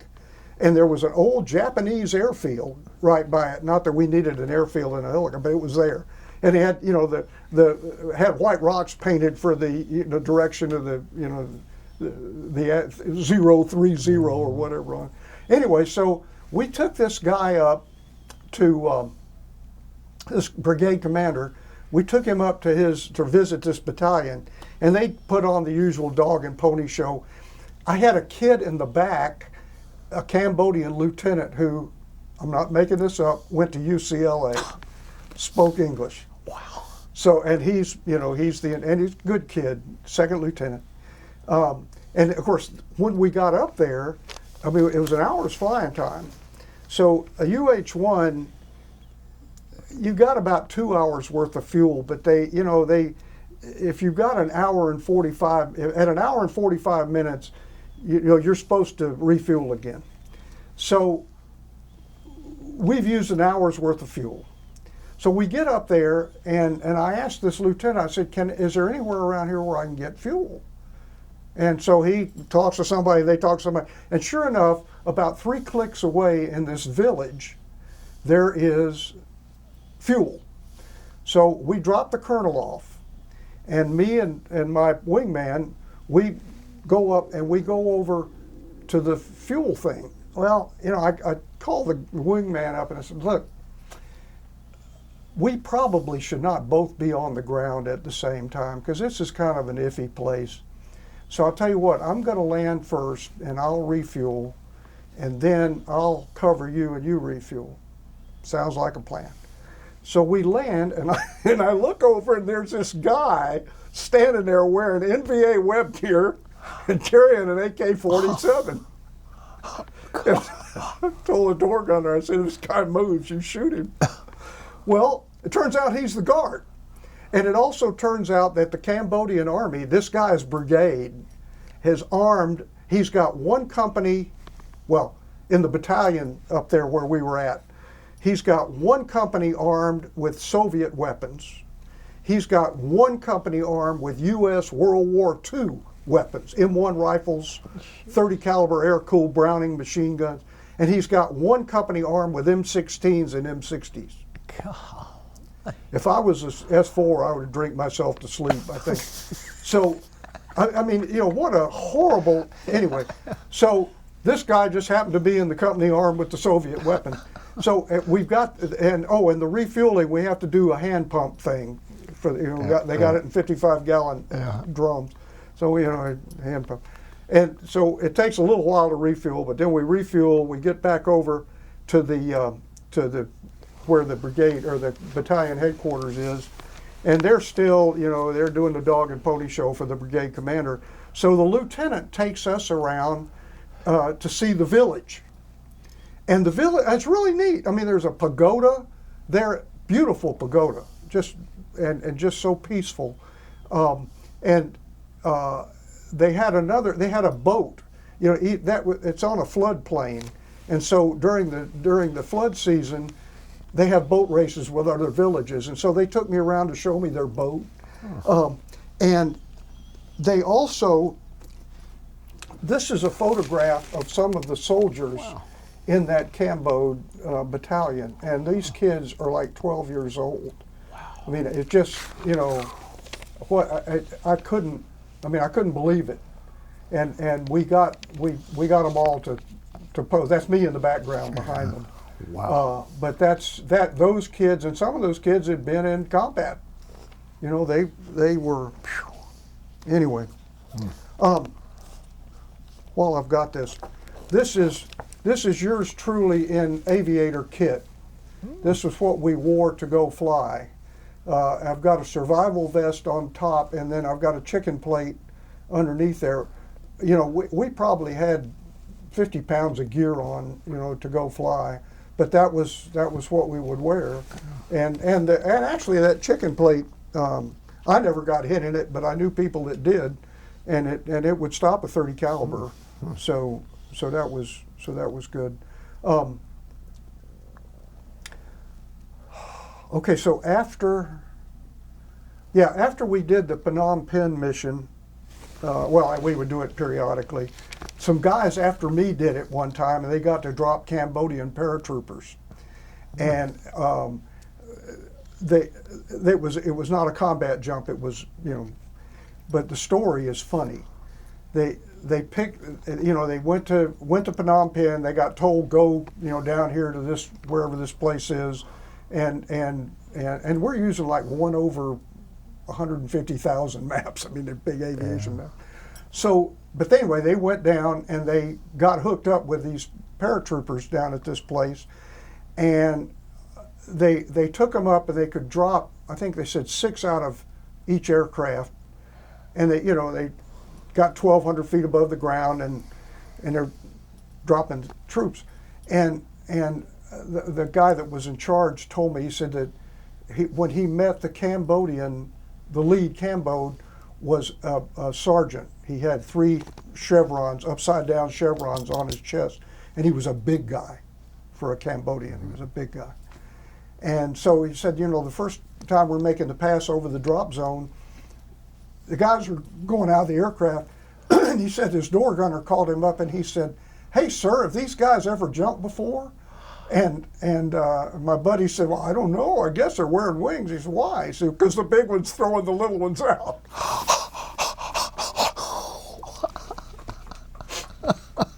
So, whatever. The other thing about the New Zealand Army compound, when I was at Phnom Penh, I got to be, like I said, we did this every 2 weeks. And sometimes I'd get the mission and sometimes I wouldn't. But I got to be friendly with a Cambodian Army captain that was kind of ran things on that side of the airfield. And he carried a Browning high-power pistol. Well, they issued us these little .38 caliber revolvers, you know, for anyway, piece of crap. Not only that, but I have loaded a weapon in combat before, and you're really scared and you're shaking, and it's hard to do that with, you know, 6 bullet. So I decided I wanted to get me a Browning high-power pistol. So I asked this captain where I might get one of those pistols. And he told me that if I bring him a cassette tape recorder, he can get me a pistol. I said, okay. So the next time I go up there, I bring this $30 cassette tape recorder. This guy, I give him the recorder. He pulls his pistol out and hands it to me. So now I own this pistol. I said, well, can I have the holster too? And he said, no. Evidently, he was accountable for the holster, but the gun, he wasn't. So now I've got a Browning high power. Well, it just so happened that the New Zealand Army's weapon for officers is a Browning high power. So the next time I got to Chilang, which we would go into Chilang for various and sundry things. I went and talked to those guys, and they got me a holster, and they got me some ammo, and they got me some more magazines. And then they let me go out and shoot it on their range. You know, I mean, I love the Kiwi. I love the Kiwi. So I carried that pistol for the rest of that tour. And we got busy toward the end, and I forgot to register it as a war trophy, so I couldn't bring it home. It just breaks my heart. So I gave it away when I left. But yeah, funny things happen. Funny things happen in that war. Time out. Okay.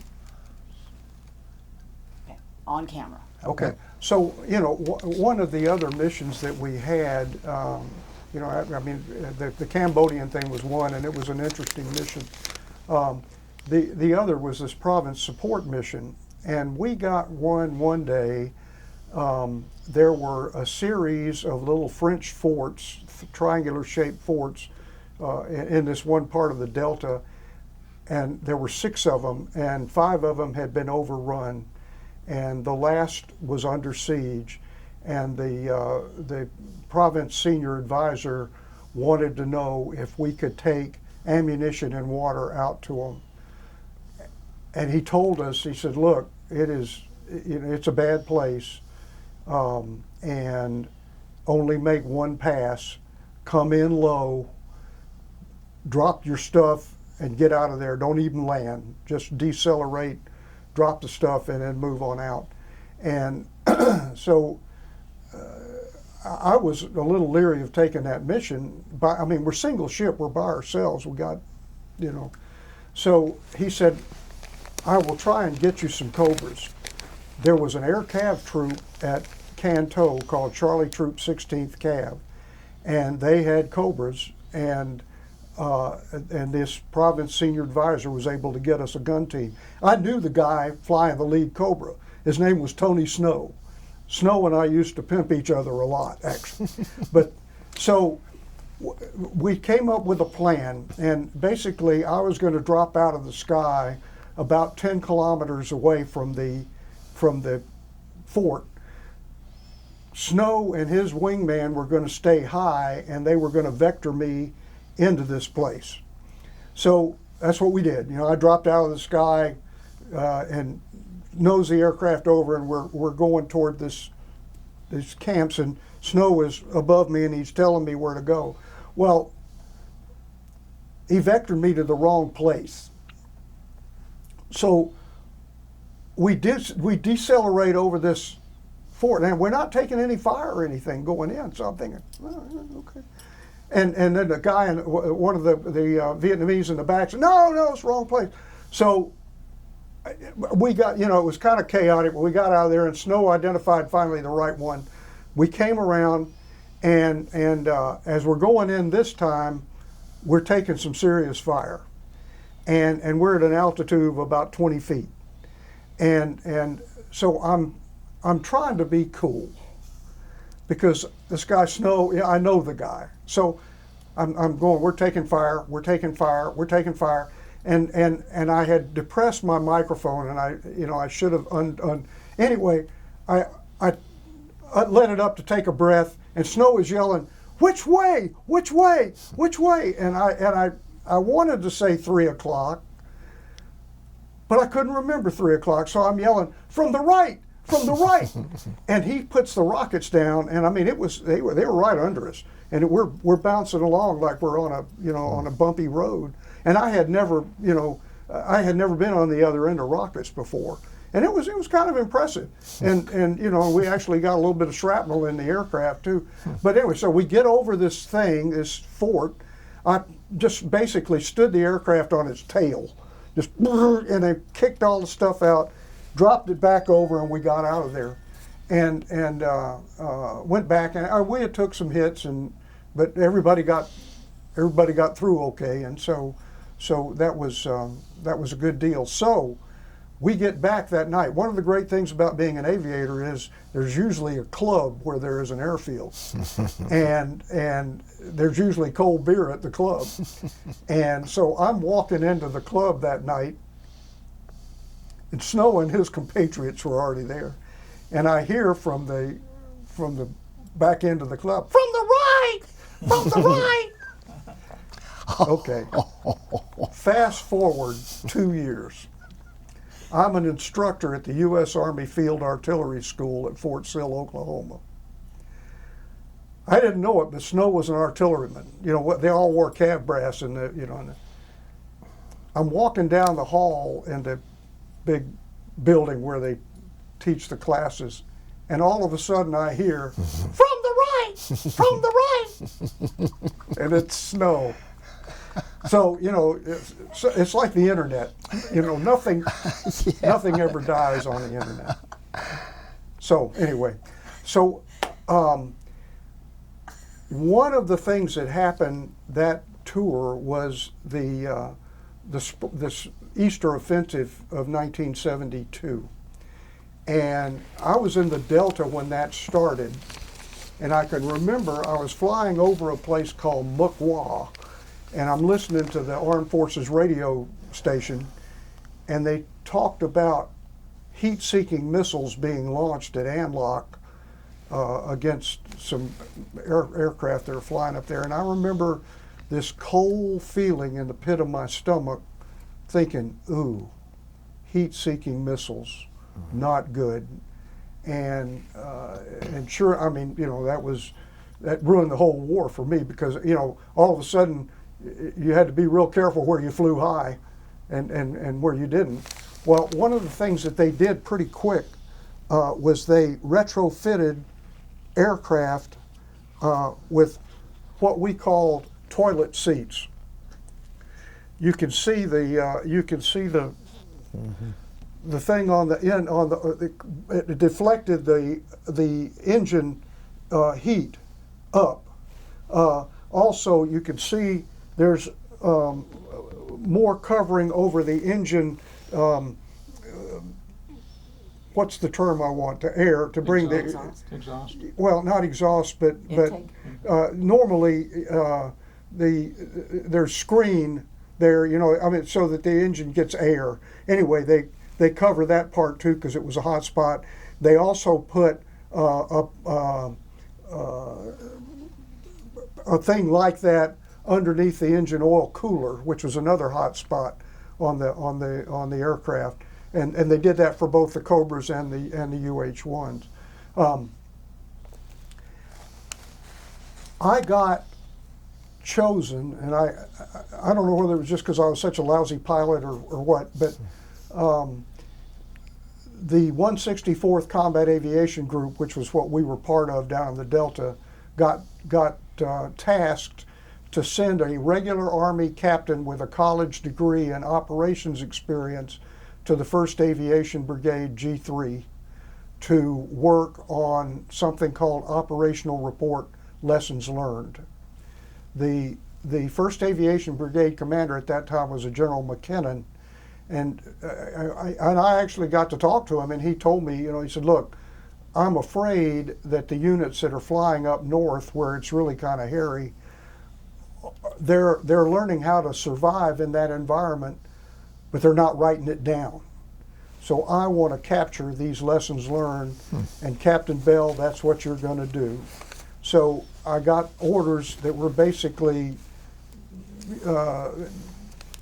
TDY, anywhere I wanted to go kind of thing, and I went up to I Corps, and I spent about a month up at I Corps flying with all the different units and just writing down what they did. And it was really, it was interesting, because up in I Corps, if you got north of a place, well, if you were flying out of Da Nang or out of Marble Mountain, if you got north of the High Van Pass, which was a landmark, when you got north of that pass, you didn't get above 25 feet, because all of the, there was the heat-seeking missiles. There were quad 14.5 anti-aircraft guns. There were these dual 23 millimeter anti-aircraft guns, and then of course all the North Vietnamese in the world with their AK. So you really, it was a whole different ball game up there, and your map reading skills got got a real trial. It was interesting. The boundary between Quang Tri province, which was the northernmost province, the bad guys took that. The northern boundary of South Vietnam was the My Chan River, which was the boundary between between Toi Tien province, which is where Hue was, and Quang Tri. And when you went over the My Chan River, it was like World War II or World War I. I mean, there was zigzag trenches, there was barbed wire. I mean, bunkers. It was like a forward edge of the battle area, and that went that way until you got up into the mountains a ways. And once you got in the mountains, you know, it was anybody's country. But it was an interesting place to fly. We did a mission one time for the Marines. They were going to take these are South Vietnamese Marines, but of course it was the U.S. that coordinated it for us.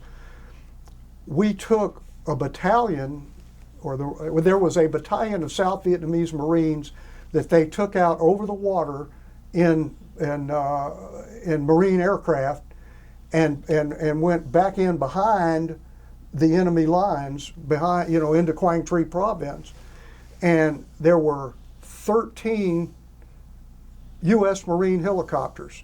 There were 10 46s, CH-46s, and 3 Jolly Greens, HH-53s. And this whole battalion was loaded on these things. They went out over the water and came in. We were flying the gun cover for them, our units were, and we were flying SAR, the search and rescue for them. And I was in the I was a guy in the back of one of the Hueys, because I'm just writing down what's going on, and in the SAR packet. And so they went in, and as they were landing into the LZ, the Chalk 13, one of the Jolly Greens, I don't know whether he took an RPG or he took a heat seeker. Probably an RPG, because a heat seeker takes time to log on and all that. But whatever it was, it crashed. All of the South Vietnamese on board were killed. It crashed, it burned, you know. Crew got out and ran and got on another aircraft and got out. We didn't, you know, but that was an interesting time to be flying. It really was. A lot of lessons learned.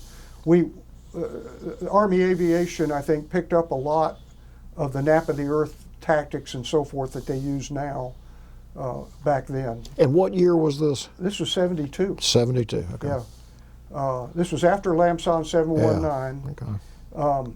In fact, it was really funny when all that started, you know, all the briefing charts were, this was what we did in Lamson 719, and this is what's happening now. And I'm glad I wasn't there for Lamson 719. Yeah. Bad news. So after, well, that was basically the end of that's what I did for the rest of that tour. Yeah. Was the lessons learned thing, and other than that, I you know, made coffee and was a staff guy. Yeah. You know. Well, So, I think you'd earned that. well, maybe. You know, I wanted. Well, it doesn't matter.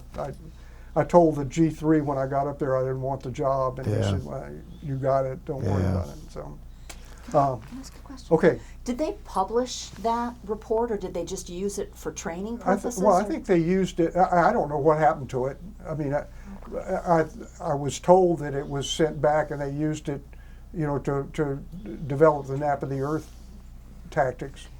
But I, you know, I have no idea what happened to it. So. So when did you return from your second tour? In February, we were turning out the light. It was February of '73. Okay. And I think we turned out the light in March or April of that year. We were, by that time, 1st Aviation Brigade headquarters, which had been at Long Binh, had moved down to Tonsanut, was down at the MACV Annex. And so we were all, you know, any flying that I did after I got back from I Corps, I did out of Tan Son Nhut, out of Hotel 3. And it was just basically get your flight time type flying. I don't know if you could see enough to know, but did you get any indication of what the mood was around not the whole country, but where you were in Saigon, among the people or the troops that late when? Troops were not happy. There was a lot of nobody wanted to be the last person to die. Yeah. There was a lot of drug use. There was a lot of racial tension. It was not a good place to be.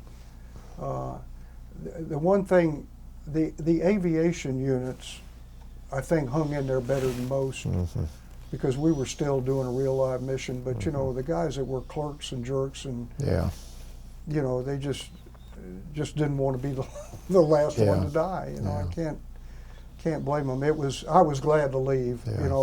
Some people talked to me about maybe extending for a month or two, but I'm going home. I'm out of here. So when I got back, sometime during that tour, I had gotten a Dear John from this lady that I was married to for 6 years, and it hurt.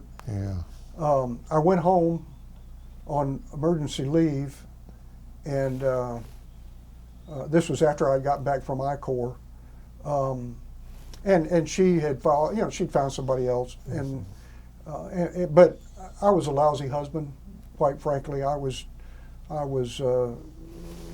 too much of a soldier, too little of a husband. So, now I don't blame her. I took it kind of hard when it happened, but so anyway, so I'm a member of what we call the Saigon Sudden Singles Club, and when I got back, I went over. I was married. I got back. I wasn't. I got into the Atlanta airport about 5 in the morning. Nobody there to meet me. I went to the Air Host Inn, which doesn't even exist anymore. I got a room. I went to sleep for about 8 hours. I called my mom. My parents were retired down in Milledgeville. I called my mom, and she came and picked me up. Went down there, spent a week, which was about all I could spend. My dad didn't take it very well. He just, well, what happened? What, Dad, it happened. Okay. So I decided I would just end my leave early. I had 30 days. I decided I'd just go on out to Fort Sill. Of course, I had nothing. I gave my ex-wife because she had our daughter. I just, fine.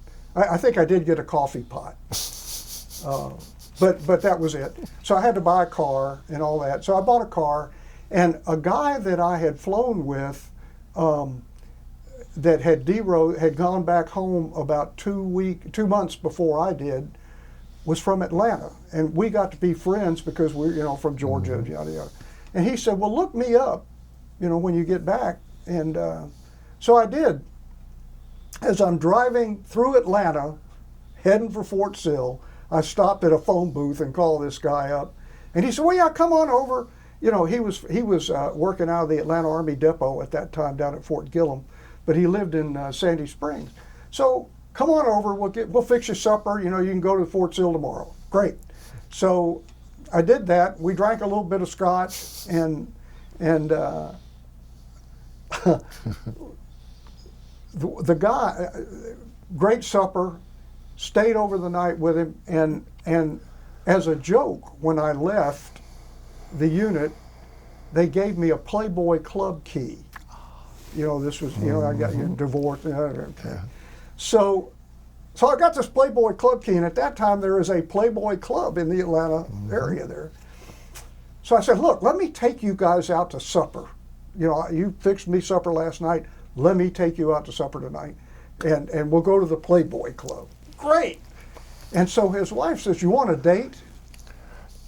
And I don't know. He said, "Well, there was a girl that had lived across the hall from her in the apartment complex they were in, that they had gotten to be good friends while Jim was in Vietnam. she had a little boy that was about 4. Anyway, so make a long story even longer, they called her up. We went on this date. We clicked. It was crazy. We just clicked. So I ended up spending the rest of my leave in Atlanta, and we wrote back and forth and one thing and another, and we were married about 10 months later, and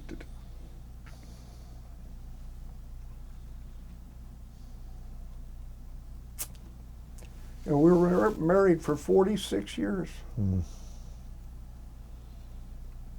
So. Sounds like a real love story. She was my sweetie.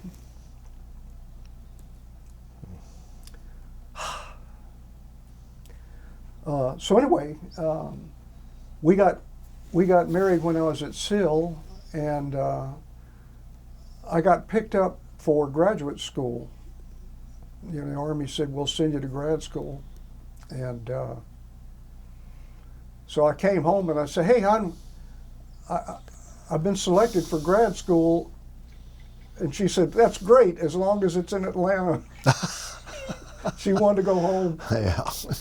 She was from Bremen out here. Okay, yeah. So she wanted to, get back close to her parents and all that. And so they told me I had to get a degree. I mean, the Army, bless their heart, told me I had to get a degree in either ADP engineering or ADP business. Well, my undergrad was in business, so I said, okay, I'll do that. And I applied to Georgia Tech and Georgia State, and I was accepted, but I decided to go to Georgia State because of the business side of it.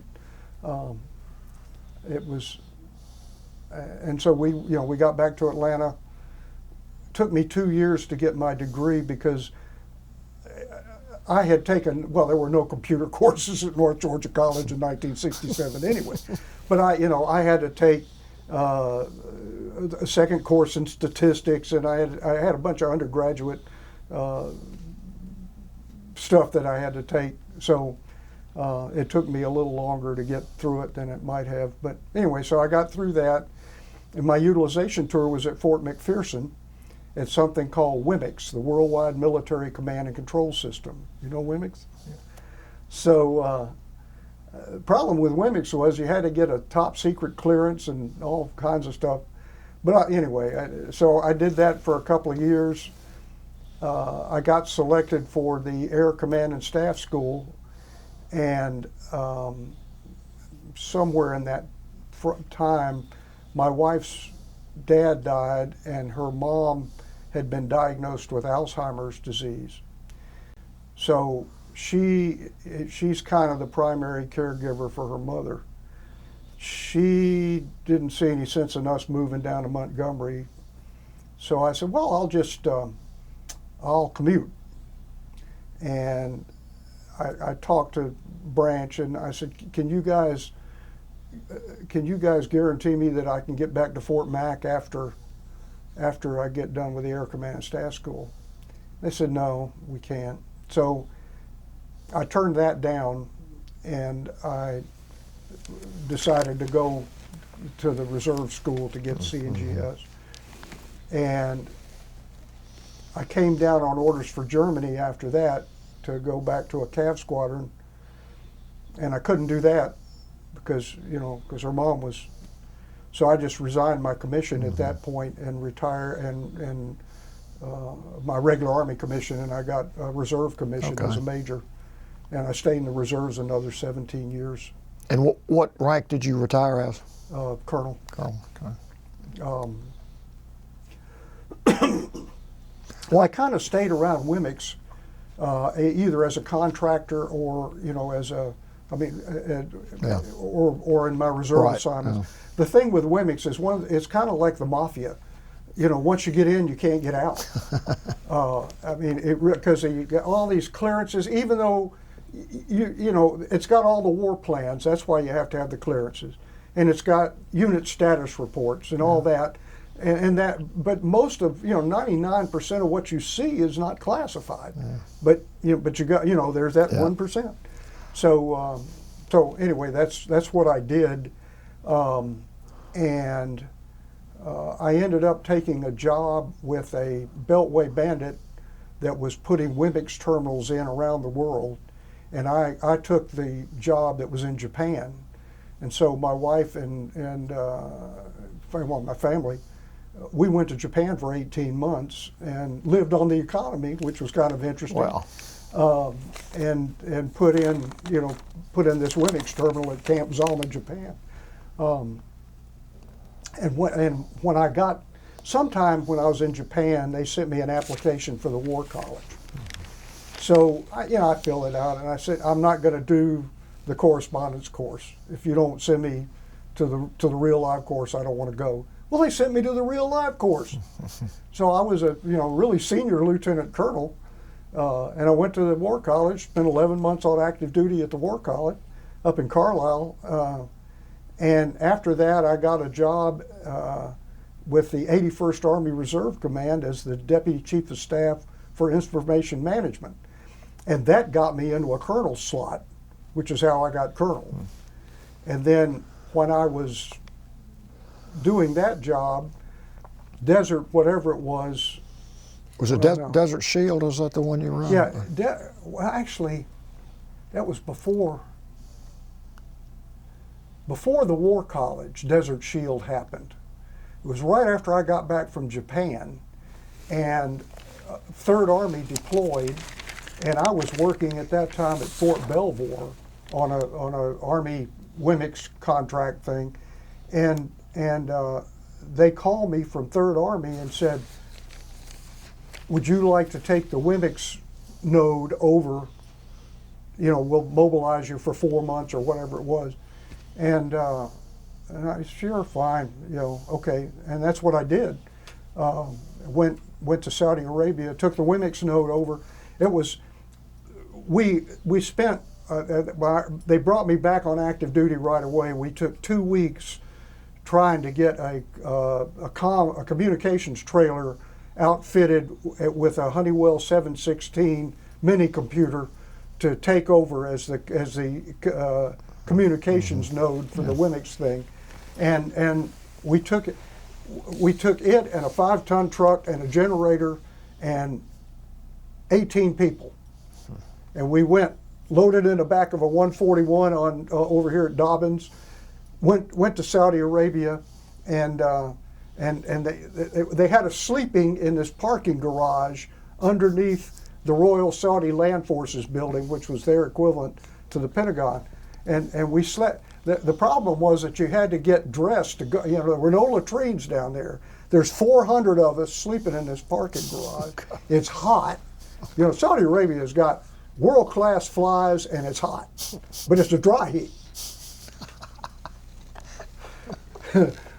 One of the funny things, well, I say funny things, they gave us these bottles of water when we first got there, and they said, got to drink water, even if you're not thirsty, drink water. And I'm walking down the hall one day with this guy, and he just passed out, and just boom, down. And it turned out he was dehydrated because you didn't sweat. Yeah. So you don't know you're dehydrated.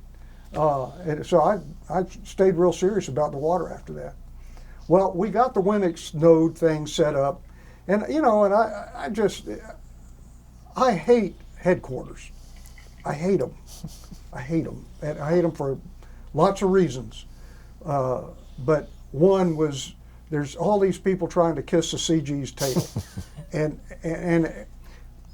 they moved us out of the parking garage to a place called Al Eskan, which was a housing area that the Saudi royal family had set up for the Bedouins. It were nice houses, but the Bedouins didn't want it. Bedouins are Bedouins. They don't. So this place had been empty for 8 years, and we moved in, and of course the water pipes all busted. You couldn't drink the water anyway. But we moved into Escon Village, and then we had to, of course, commute back and forth, between there and then between Riyadh and Escon Village, which I hated that too. One of the things that happened in Escon Village was we had a quartermaster battalion came in. Now, we've got Marines and we've got the 82nd Airborne, and I mean, you know, we were running the war plans out of this WMIX node. 18th Airborne Corps had a node, and they were up northeast of us, actually, up in the Hofuf oil fields. And so I made some trips out there because we had to coordinate what we were doing and what kind of support I could give them. And I mean, those people were living hard. They were living hard. They were, MREs are good, but not every day. They were living hard. The Marines were living in a garbage dump. It was just awful. So I get back to Al Escon Village, and this damn quartermaster battalion commander is up briefing the general about how he's going to get lights for the tennis courts. And I just hate headquarters. I hate them. So anyway, they were trying to make me stay, and I said no.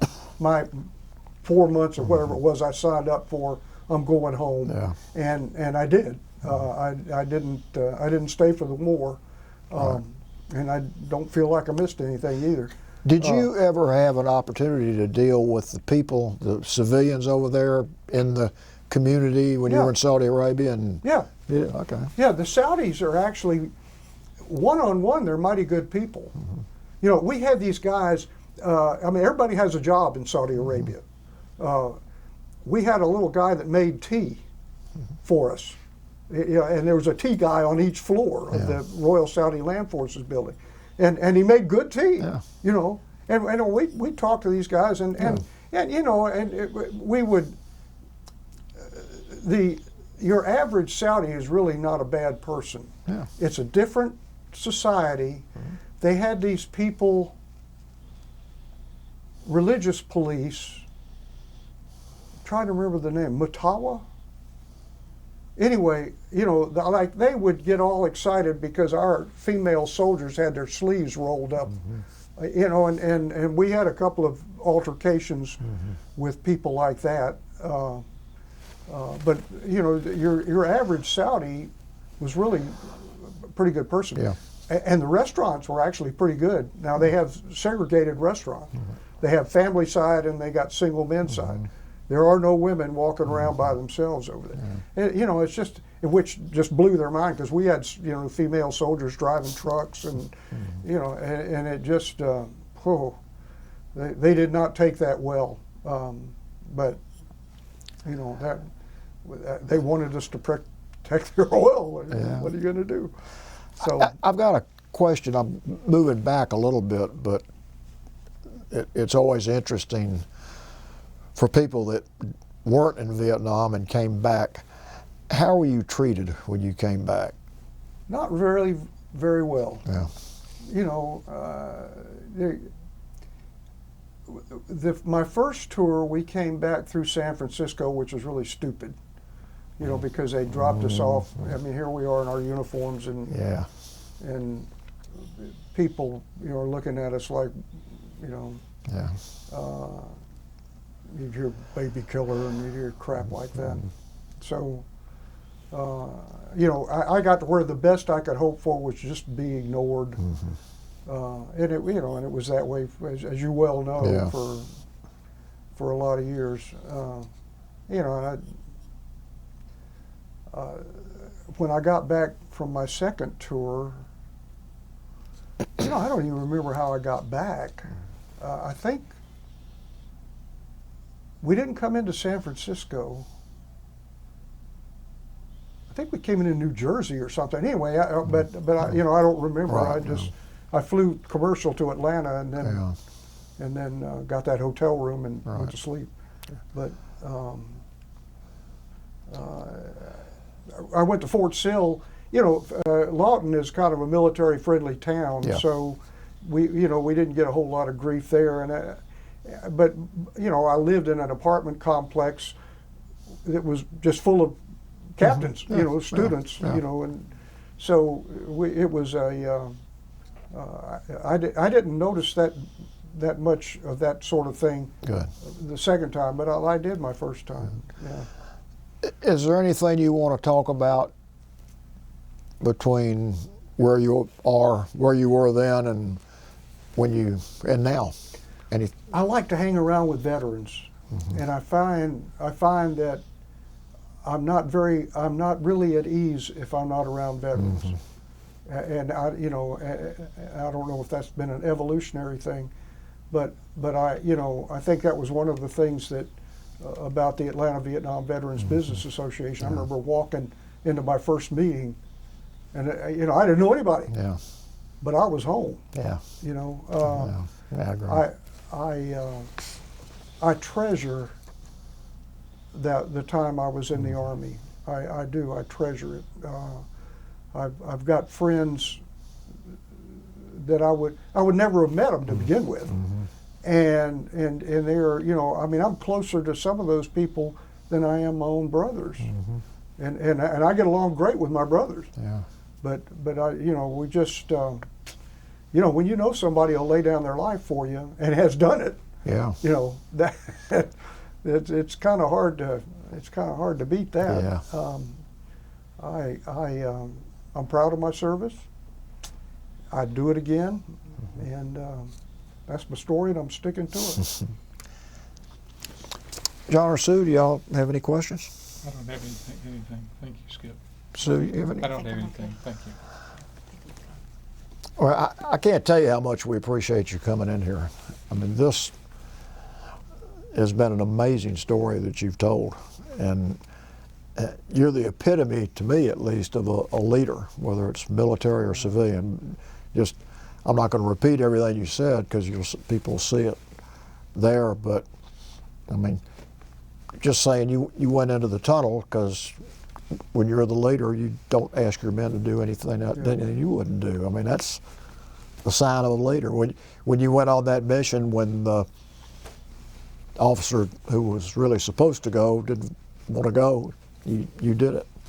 And you just did a great job of sort of summing up what the military or what war's like, because you had some tragic times, like the man died. Well, it wasn't all fun and games. No, I mean, but some of it was though. I mean, I still to this day I see the back ramp of that track dropping down, and these guys are up, and I mean, there's just stuff flying. They're throwing cases, and you gotta love soldiers. And see, that's really my point. You saw the lows, the man essentially almost dying in your arms, but you saw the highs, like that story and a bunch of other stories you told that bring a laugh and bring back good memories, particularly when you get with your, as you say, your fellow veterans. I mean, well, you remember the good times. I think that's you do. That's you kind of put the painful out of. I won't say it's out of mind because it's not. But no. Well, as I say, you're the epitome of what I would consider a good leader and a good soldier and a good man, and we really appreciate. Blame my dad. I will. he gets the blame and the credit. He was my example. I think sometimes when I was really scared, I think I don't want to let my dad down. Don't want to let my dad down. It's funny. People talk about what do you fight for. Of course, you fight for the people around you first. Yeah. You join for the flag and motherhood and brotherhood and Robin Hood and all that, but you fight for the people around you, and I think secondarily, at least in my case, it was I didn't want to let my dad down. My family. Yeah. So it's funny, the only medal my mother knew what it was a Purple Heart. Yeah. And I did not tell her, or I didn't tell, when you got in the 1st Infantry Division, you signed this little thing that said, if I'm lightly wounded, do I want my, nah. Yeah. So I was lightly wounded. So when I got home from my first tour, my mom, they came to the airport then, and she saw that Purple Heart. She said, "What are you doing with that?" I mean, she was ticked. Well, I think what you said about why you do what you do is probably the best way I know to sum something like this interview up. And Well, I didn't mean to go 2 hours or ever how long. Gosh. There was not a wasted minute, I promise. And I want to thank you for doing it and thank you for your service. Well, you're welcome. Yeah, I guess if anybody's having trouble sleeping, they can watch it. Well, it'll keep them awake, I guarantee you. It was very, very interesting Yeah. and heroic. Yep. Well, it was fun. I sure appreciate y'all letting me do this. Thank you. Oh, it's all right. Thank you for coming. Thank you for your service and welcome home. Well, thank you. It's good to be home. All right.